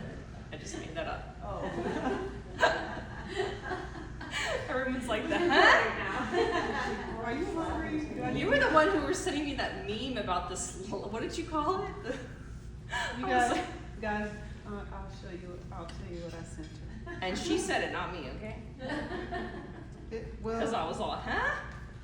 You guys share a hotel room or you? I know, yeah, we do. It said, "I'm Chief Kick a Bitch from the Slap-a-Hole tribe." She was like, "Can you send me that? I gotta send it to my dad." I was like, "Well, I wasn't expecting that. I just wanted you to laugh." But fun times, guys. I'm going to blame it on you. That's what I get for sharing a hotel room with half hood, half holy. Right. Right. Exactly. Your hurt's starting to come out now, Mhm. Hey, she wanted her team to be diverse from all walks of life. Don't. You get what you ask for. Right. Exactly. Mhm. Did you guys see Juan Carlos's testimony last night? It made me cry. I heard the podcast. Oh, Sunday, take you to church? No, Oh, that if was- you Yeah, get a chance. no, that one. Yeah, that post. But yeah, the full interview's on YouTube. He's my team member who actually learned how to do hair in jail. Okay. And now he's like really, really, really talented. Yeah, he's amazing. And he's a father now. Now he's got 2 kids. His daughter's engaged to my son. You know, they're 2 and 3. I was gonna say, what? Right? Like, huh? The 6-year-old who's a genius? He was like, you can have my daughter, but it's gonna cost you and no prenup. He knows. That's funny. Oh my gosh, they're so damn cute together. It's fun to watch your kids grow up together, you know? Yeah. My son's actually in North Carolina with my other team member, Christine, the one who designs all my capes and the tool belts. Yeah. And they too grew up together. I met her when my oldest was only like 2 or 3. Oh, wow. And he like wanted to go like cuddle with her and her daughter. Her daughter was like 13 at the time. And she was like, what? That's cute. And now she's like in her early 20s and I'm like, oh, it's so cute. They're growing up together. Watch out, you might like older women. Ah. Okay with that. Me and my husband have been together since we were 13 and 16. So Wow. sometimes I tell him, I'm like, you know what? You're turning 10. You only have like 3 or 6 years left to find a wife. And he looks at me like, really?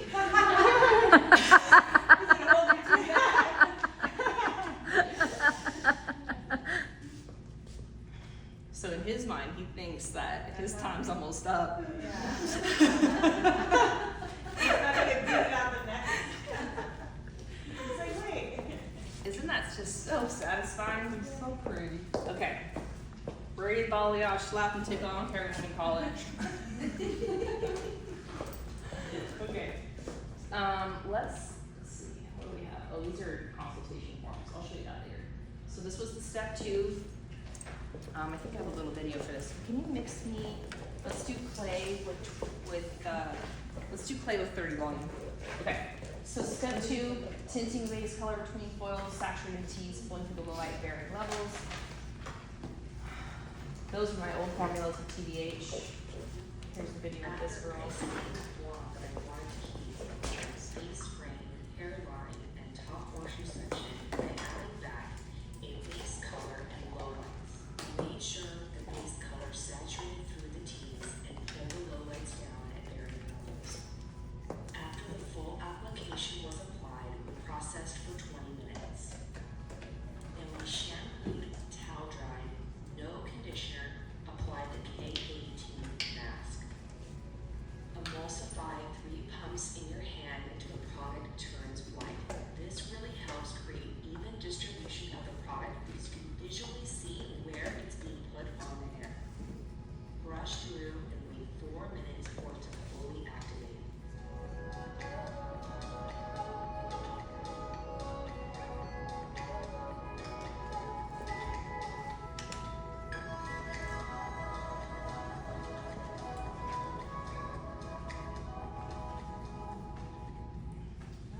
was fun, little video intermission. Save me from getting canceled over here. That's what I'm talking about.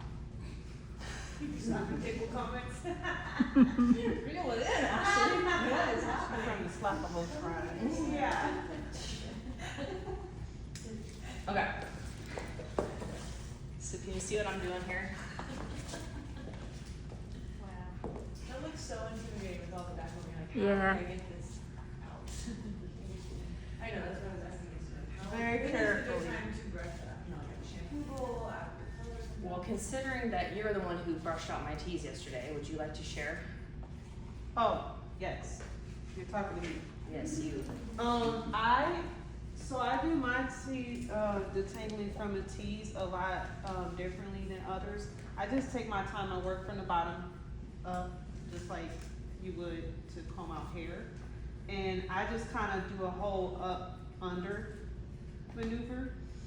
And then I use a raking motion in the front. So if you guys wanna see me do it when I wash your hair, you're more than welcome. Well, because you probably do But a I lot like- of untangling, especially with curly clients. I right? do, so I'll always use K18 to kind of emulsify it in, and I'll start detangling with that, the mask, sorry. And then after that 4 minutes, I'll start applying conditioner to give me a little bit more detangle, more slip, right? And it depends on the conditioner too, because some conditioners are, but, that's how I do it. And I like, you guys ever heard of the unbrush? Yes. The unbrush is amazing, actually. Not gonna lie. Can you give me more of that low light formula, but full? 118.374. Yeah, and then I'm gonna have you actually do the video. Okay, so what to do first? Video first. Okay. Alright, so now I'm gonna take long foils. I'm gonna start my ombre. So remember, all of this is interweaved with that. So it's gonna be like every other hair. One hair is gonna have a ribbon of dark, one hair is gonna have an ombre tip out. Just like that. So when they fall and they curl together, it's gonna be really pretty. Okay.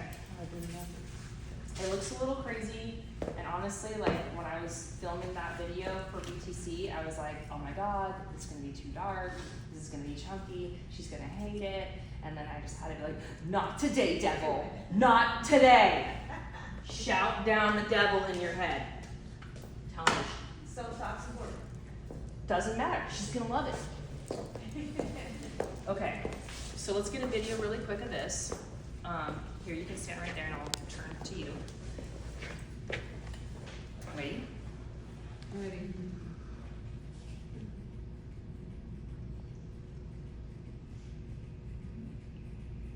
Okay, that's a good one. All right, ready for the next one? Oh, Okay, I'm trying to focus on what you told me to do. I know, I'm like, do this and then do that Oh at the my same God. time. All My at brain once. don't work that hard. That's why my husband's like, well, can you just go on a business trip so I can take a nap? Okay, here we go. So I'm gonna grab this section right here. It's already pre-teased. I'm gonna take my board and I'm gonna take, this is my low light formula. So I'm just gonna saturate a little bit underneath here. Then when I'm gonna come in, I'm gonna lay that down. And I'm gonna use this low light to saturate this tease. So I'm creating a transition right here because I teased up some of the shorter internal lengths. So I have a level 6 at the scalp and I'm transitioning into a level 7, 8 by saturating a tease. Does that make sense? Then I'm gonna come underneath here and I've got my clay lightener. I'm using 30 volume now because this is gonna be close to my last technique that I'm gonna be doing. And I'm just gonna lay that on there and I'm gonna saturate this. I'm using the rule of over direction forward, so you notice how I pulled everything toward the face and teased it over directed before I started. And I'm making sure that I iron this like a t-shirt. And I'm leaving a little gap. I'm not gonna cross-contaminate my lightener and my low light. Why would that be important, friends? Why would I not wanna cross-contaminate right there? It's gonna change the color and make jams. It's gonna create like a bruised effect in the mid-length. Okay, so now I'm just gonna lay a foil over that and I'm gonna keep going. So I'm gonna keep grabbing everything that I've already teased and do the same thing. So that's the nice thing about having it already pre-sectioned out, is you can just go for it once you've already created the shape. Does that make sense? Is this wild? Does anyone remember Nickelodeon?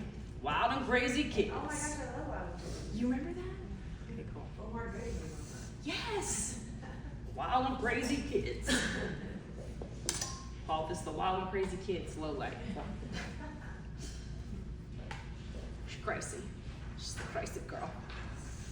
Is there a percentage of tees you like to go for? This is pretty deep, this tease. I would say like 75%. But you see how this like really you really have to saturate that tease. So having the product underneath and then smushing that through. The vibrance does saturate really nice. I would say when you do this with a permanent color, it's a little harder. But because you dilute permanent color with conditioner, it does make it move a lot easier. Bless you.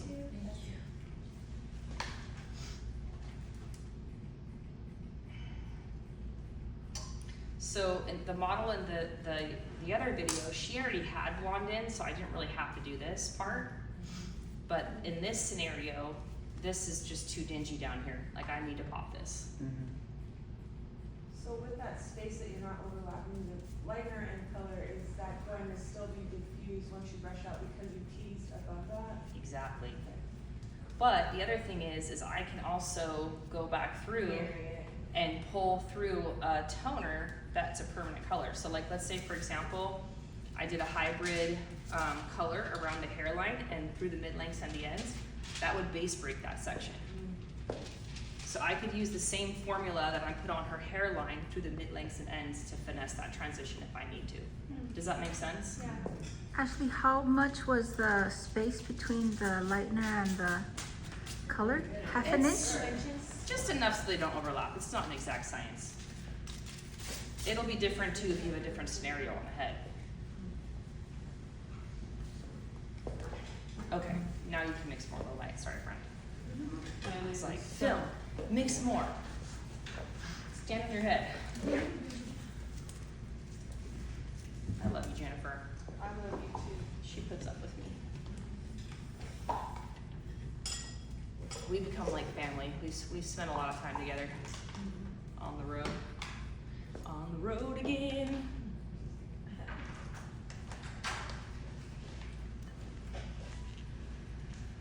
We also do team training every year at my house. And I do like a full like thing where I bring someone in and we do like yoga and like sound bowl healing, and then we do like weird stuff like stare into each other's eyes for a minute straight. And we're snot crying. Yeah, that'll bring you close. Literally, we've done that where we literally have to all like get in a circle and like rotate and each look into each other's eyes for a full minute. And then Ashley goes, let's go in my boat in the middle of January. Yeah, that when was it's a bad like decision. 20 degrees It on was the water. That was fun. Remember that time that I had just finished my pool and we did cold plunges? Oh, wow. I feel like I'm trying to I'm figure like, this is crazy. We bonded, you know what I'm saying? that. And then we do cross trainings where we train each other. So like we'll have like Jennifer do like texture lessons on, and then we'll have like Juan Carlos do like barbering, and then we do like team collabs where we work on models together and create collections. Well, you guys heard of Conique, right? She was more of our like, that girl knew her stuff, and she traveled the world with teaching in beauty schools, and she was just phenomenal with like her way of words. She passed away in May unexpectedly, and it's like, I feel like I have big shoes to fill, even though I would never replace or fill her shoes.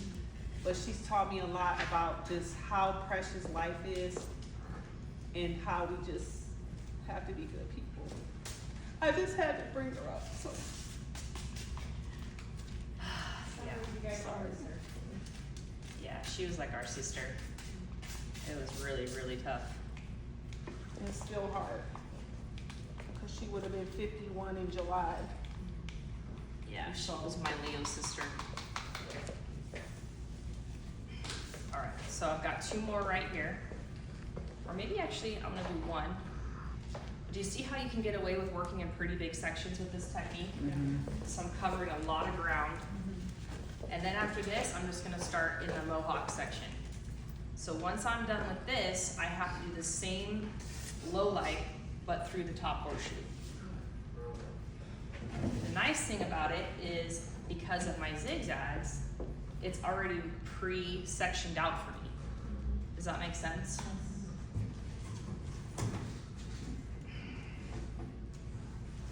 What you did in the back, is pretty much already done at the crown line, or in the mohawk section, because of the triangles that are already out. I'm sorry, say it again? Basically, just kind of, what you did in that back to kind of map out what to do is already done on that mohawk section. Right, so I had to go in and like create all the Yeah. low light versus the highlight, exactly. So because I already have interlocking triangles in the top horseshoe, I can just go in without thinking about it. I'm gonna grab all the hair in between, and that's gonna become my low light.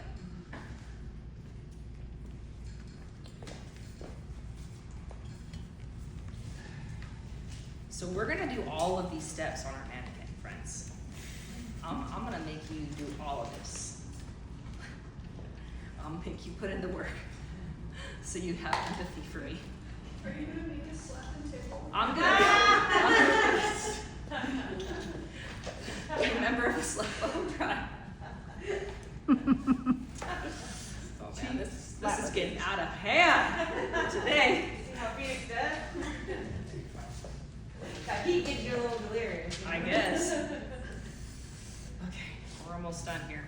Okay, more low lights on the other side. Obviously your mannequins don't have this much hair, so No, for me, I'm worried about time, so on the other side, would you bump up the volume, or again, I guess every situation is different. well, I did bump up the volume. Actually, I'm gonna need more of this. This is the 30 volume.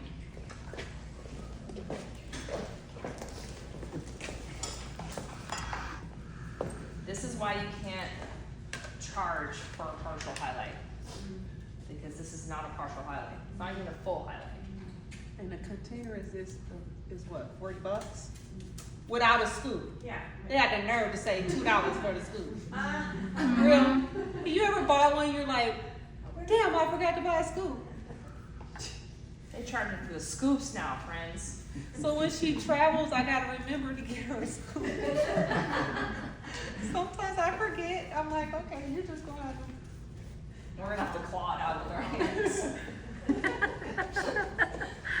Sometimes in these streets.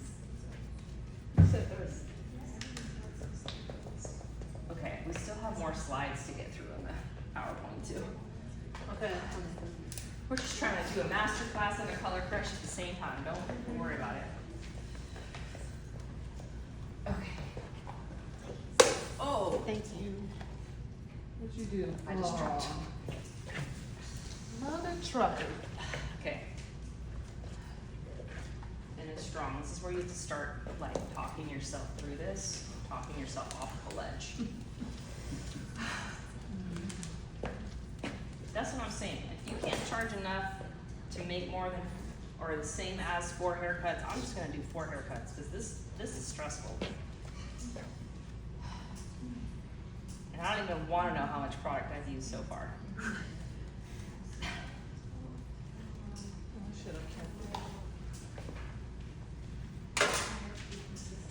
I am showing you all the steps, so you can break off any one of these techniques as its own singular techniques.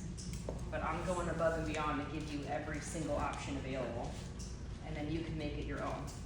So everything's customizable. It's not meant to be exact. Quick question, when you would teach your salon, did you charge that after you would go to education and then you would like educate your salon? Like how did you? So I worked at a salon with my mentor, who was like my hairstylist since I was like 13. And I volunteered to start the assistant program when she opened her salon. So I was only like 20, I think that was the summer I turned 21. and I did it for free. And then she started paying for me to take classes at Bumble and Bumble. And then eventually I asked her to also pay for my flight and hotel. And then I eventually asked her to give me a slight discount on rent. But honestly, it was for little to no compensation. But I did it for about 8 years. And then I tried to become her salon partner. I offered her money to partner, and she ended up turning me down. And at the time, I thought it was like the biggest rejection of my life. I was so hurt. But that's when Instagram started to become a thing. And someone was like, would you ever teach a class outside of your salon? And I was like, okay. So I taught my first ever independent education class in the beginning of 2015. And the next thing it was like, come here, come here, come here. And I was newly pregnant with my first child. And I told her that someone asked me to come teach out of state. And she was like, you can't be a traveling educator. You're about to become a mom. And then I was like, oh, okay. First you're gonna reject me, and then you're gonna tell me what I can't do. So I worked 50 hours a week behind the chair and traveled like every weekend until they wouldn't let me on a plane. In fact, my last class, I was 8 months pregnant, and I had to drive to Vegas because they wouldn't let me get on a plane. And it was like in the summertime in August. And I taught at Mosaic Salon, which is now where Juan Carlos is the lead educator 10 years later. Pretty crazy. But anyway, my husband was also like, hey, you need to make a certain amount if we're gonna pay for childcare, blah, blah, blah, blah. And that was the year that I doubled my income during my pregnancy. And my mother-in-law was ready to retire, and so I offered my mother-in-law to become my traveling nanny, and I would pay her enough so that she could afford to retire. And that's what I did. I started traveling and teaching with my son as a breastfeeding infant. And then, when I had my daughter, I filmed all my online education in the first trimester of my pregnancy, and then I spent the rest of my pregnancy editing everything. And then I released my first online education in 2018, right after she was born. And that was the year I surpassed my husband in income. Wow. And then he was like, wait a minute, what, did you just have our second child and pass me up in income? And I'm like, yep. And that's when he started what he called our Chip and Joanna Gaines dream. He bought the book, you know, the Chip and Joanna book. And he's like, maybe one day we could just work together. And we thought it was impossible because he had, you know, the regular income, the 9 to 5, the insurance, and you know, my job was based off of Instagram fame. Then 2020 comes around. I had $100,000 in pre-sold tickets that I had to refund. And he's like, well, it's a good thing I didn't quit my day job. But then I turned around and started releasing my tools and more online education and hustled my ass off. And even though I took a loss compared to 2019, I still made more than my husband that year. And so we decided it was time. And he quit his job and moved out of California. And he replaced his income in my business in year one as we started traveling and doing the trade shows. I cold called IBS. They were the first trade show that opened up after the pandemic. And I said, do you need educators? And they said, yes. And I said, okay, give me a free booth and I'll come teach. And I got to be a big fish in a small pond because none of the brands were ready to come back to the shows. And then that's when I showed up to Orlando premiere, and next thing you know, I had 400 people in a 200-person room watching me, and KT and Schwarzkopf were like, who this? And that year was so much fun that me and my husband were like, well, maybe we could have one more. So I was traveling and teaching all the way through that pregnancy. And then when I had my third child is when I landed my 2 biggest contracts. And my first ever trip to Europe to teach internationally for Schwarzkopf, I was like 3 months postpartum. I originally turned down the opportunity because I was like, how the hell am I gonna either A, take my breastfeeding infant on a 14-hour flight to Germany, or have to take my breast pump monthly and pump every 3 hours on an international flight. So I told them no, and then a month after I had my son, I went to dinner with my husband and I was telling him how I regretted turning that down. And he said, you know what, not only do I think you should go, I think if you don't go, you'll be wasting my sacrifice for quitting my career for yours. And I was like, well, okay, well, when you put it that way. So I called Schwarzkopf back and they said, is it too late? And they said, no, we actually really wanted you. And since then, I've done 2 campaigns for Schwarzkopf in the US and 2 campaigns for Schwarzkopf in Germany and 2 international hair shows. Oh, how I just ended up telling my whole life story. What was the question? Okay, I finished the back. Now let's move on to the top. Let's mix up more of the base color. So let's do the 646 for the root. So now I'm gonna go back and do my 2 formulas. And I'm gonna do them at the same time. This is kind of fun. She's cute, right? Mm-hmm. Actually, can you pause for 1 second and take a quick video for me? Let's do 2 things at once. Let me make sure the phone is charged. Oh. Okay, I'm gonna do it for them while we wait. Nope, I got some juice. Again, the lap dance. Okay. In the front. You ready?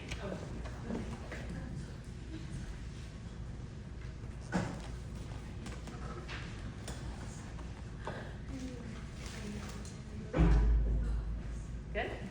Thank you. Alright, so now we're moving on to the top. This actually goes pretty fast because we're already pre-weaved out. So I'm letting down.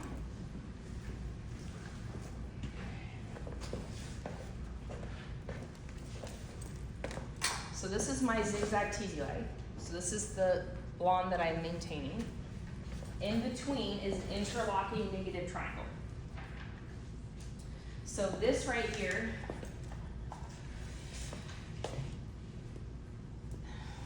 is the interlocking triangle that was in between these 2 positive triangles. So if you look at this, it's already pre-weaved, so there's space in between these hairs. Can you see that? Mm-hmm.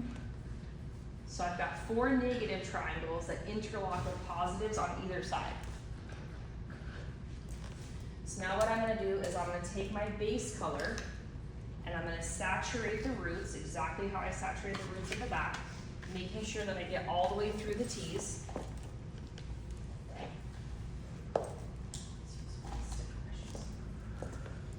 And then I'll have you remix my low light for me, babe.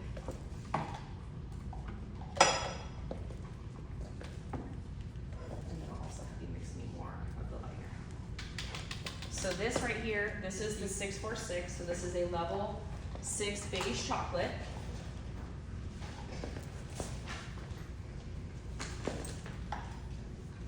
So this hair right here is the tease that's gonna blend back through my highlight. So it's very important that this tease gets saturated. Because if that tease isn't saturated, it's gonna look spotty, and it's also not gonna have a blend with your zigzag teasy light. So we did a pretty chunky pickup with that zigzag, but the reason why it's actually gonna blend is because I'm dyeing darker the shorter internal lengths. So I'm actually tinting down the grass and the bushes while maintaining the trees inside the foil. Does that make sense? Yes. Is that wild and crazy, kids? Okay. This gloss though saturates pretty nicely through this, as long as you use enough product.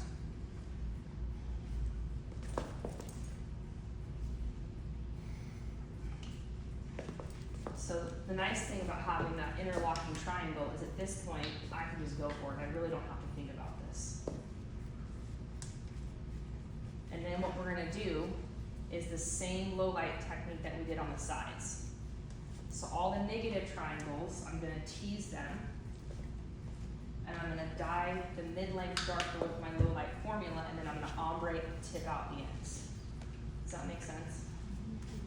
So even the low lights in the top horseshoe are all gonna be blonde through the ends.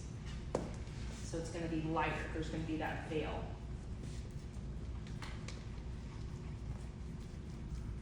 So if you were doing this with a permanent color that's ammonia based, you would probably want to make sure that you remixed fresh base color for the roofs in the top horseshoe, because you're not doing it all at the same time. I like to complete the back and then tackle the top last, rather than going back and forth, and you can kind of see why.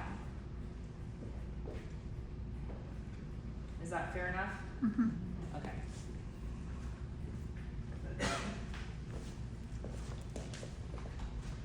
If you needed to cover gray, you could still cover gray. You would just have to use probably a permanent color which is stronger to calling the developer at this point. If she was 100% gray, maybe this wouldn't be the technique for her. Is that fair enough? At the same time, I don't think if she's 100% gray, she's the client that really wants this look. She's probably gonna be more of a traditional client.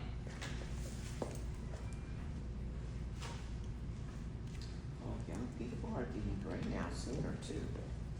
Yeah. All the stress of living in this country. Right.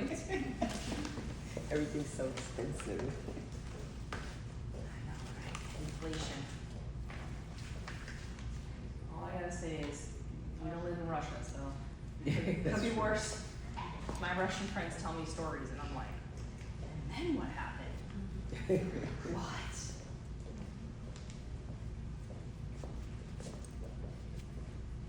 Like, you know that V for Vendetta where they like come and raid the gay couple's home? Like that shit still goes down.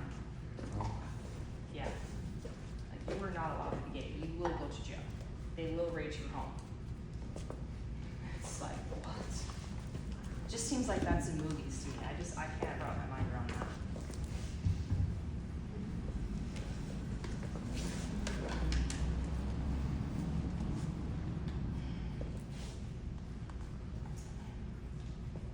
So even though I know this technique by heart, I would still give myself 2 hours. Okay, when you're done with that last bowl, I'm gonna have you click through the PowerPoint, Jennifer, because there's a couple more slides on texture. Okay. More theory. And then I heard someone asking questions like, what would you do for like a curly client? I think you were asking yesterday, right? I love interlocking zigzags on a curly client. It's my favorite. But I also have done that two foil per triangle technique that I taught you guys yesterday. I've done that with a reverse on a curly client, and I have a video of that in my PowerPoint. So I'm going to show you what we would do for a reverse foilage on like her texture, for example. So that's probably why I didn't thoroughly answer you yesterday, because I was like, I'm going to show you tomorrow in video.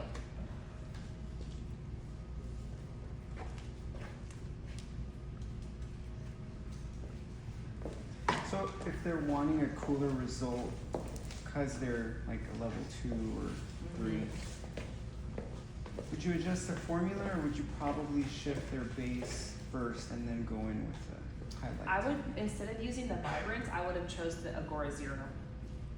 And then I would have either diluted it, or if their hair is super coarse, you could just do straight 1-to-1.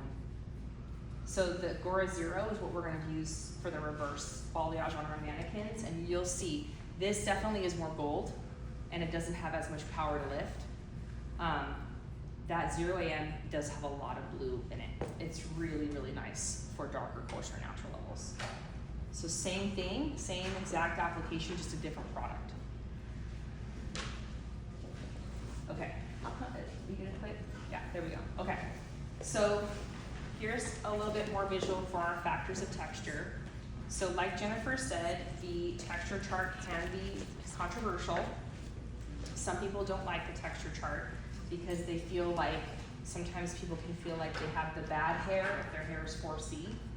So regardless of like your personal feelings about the texture chart, I think it is good for people who are very novice to texture to just kind of see something in general. it is an oversimplification because you can have multiple textures on one head. It's not like a one size fits all type of chart. But I do like how it talks about the difference between curly and coily. I thought curly hair was curly hair. I didn't realize that an S shape versus a Z compact can be very different. So that's what she was saying, like someone with her texture, your hair is more of an S shape, is an easier, softer curl than something that's more of a Z compact. Most of my clients are here, Mm. and it looks scary to most people, but it's like, yay! It's like, it speaks to me. So, with clients like that, their hair is just super delicate, and they've gone through all the things. And so how I approach their hair is basically, like I was saying ahead of time, or when I was saying prior, is I like to make sure it's on exactly clean hair, because it builds up so much product, and I can get beautiful color on my clients. I take a different approach with my lightener. Ideally, if a client, most African Americans don't want to be platinum, don't look too good. We're more coppers, reds, so my lightener doesn't stay on long at all. A little tip that I like to do when I'm putting my foils on clients is I take a permanent marker and I write the time that I finish whatever section. And I'm a very slow foiler. So if I have to pull out foils and rinse, I will do that. Why? Because the minute you put bleach on these curls too long, what's gonna happen? Don't break. I'm gonna be straight and it's gonna be bad. So I have to cut that out. I can't get that curl back. And that's a lot of the things that I teach my clients. Just some things just aren't achievable. Their hair automatically goes straight orange. And so that's why it works that they can be coppery toned. Are you guys seeing what I'm doing here really quick, just while she's talking? I'm taking all the negative triangles that live in between two positives, and I'm teasing that. And then I'm doing exactly what I did on the sides. I'm coming in, and I'm using my low light formula to create a transition. Right, so I'm saturating that, and then I'm coming in, and I'm using my lightener to tip out the ends. So here, I'm coming in and I'm toasting the edges of the petal. So now I'm bringing back a brighter ombre on the low lighted hair That's only in the front? through the entire top mohawk. So what I did first was I went in and I did the base color in between all my zigzag teasy lights, and now I'm coming in and doing all the low lights. But the low lights weren't back home, so that's why you're teasing and tipping. Yep. Because what I want to do is I want to see the ends of the top horseshoe blonde. Is that wild? Yeah, I think it's interesting how you're gonna shampoo it, because you know, you have all the dark and light. You just rinse it out one foil at a time, and you just Okay. use cold water. Yeah. So usually I'll just have an assistant pull foil while I just rinse it with cold water, and then I'll shampoo it all together. Okay. Yeah. So good point. You do want to like kind of take that little extra step. Okay. So do you see the visuals on the PowerPoint where it shows the size of the strand and the condition of the cuticle layer as also being a factor of texture? Okay. Click to the next slide. Okay, here's the video that I was telling you about. This is a texture model that I did a reverse foliage. Okay, so now you can play with the video. Doesn't have audio. So that's before and after, and then it'll show you. I did 2 foils per triangle, one on the top surface, the pocket of depth, maintained the blonde on the ends with an oil-based lightener in 10 volume. Then I went in and saturated that tease with my low light formula. I did big triangles because their hair expands, and so you can get away with doing bigger sections. maybe how long that took you to do? 3 hours, 4 hours a day? No, that was pretty fast because I just did interlocking triangles on the whole head. So basically what we did yesterday without the air touch. And bigger. Big sections, 2 foils per triangle, and then just going in and saturating the tees. Pretty. It's very pretty.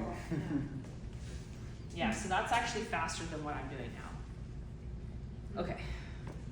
All right, is that it? Oh yeah, there's our step 3. You can share that. So she did, what did you do? You used TBH in that one. Mm-hmm. You can play the video, that's the next slide for that. On wet hair, we sectioned off the base frame and applied a level 9 permanent color mixed 1:1:1 with 6 volume and tone softener. This created a shadow loop while also shifting the natural base in between the highlighted hair. I'm using perm papers to isolate this from the back of the head as well as keep it off the skin of her face. After fully applied, we processed for 10 minutes, then rinse and lightly shampoo before our next step.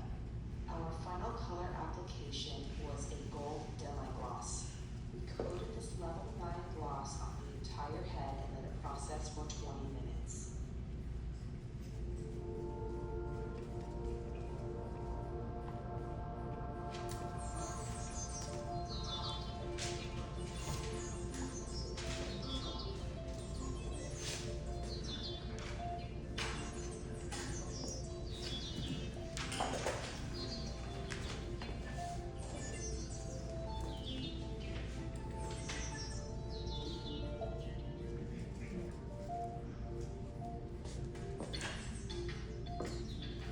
Okay, so with her, all I did was base break her hairline and then gloss her at the end.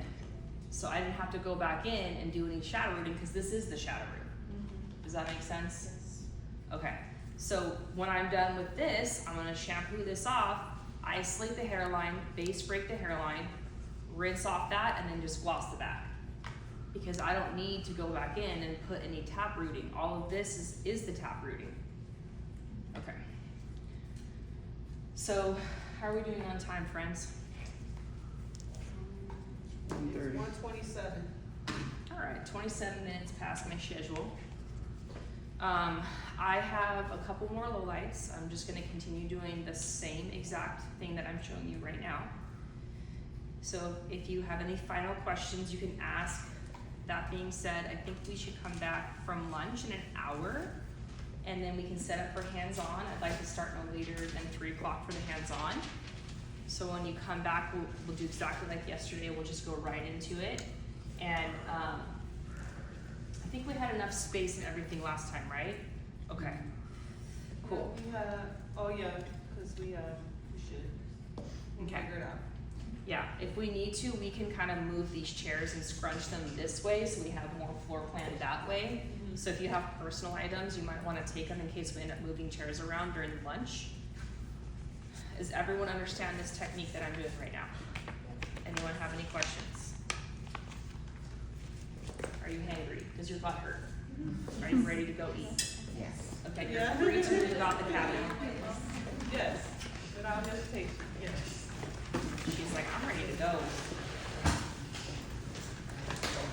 Enjoy your lunch.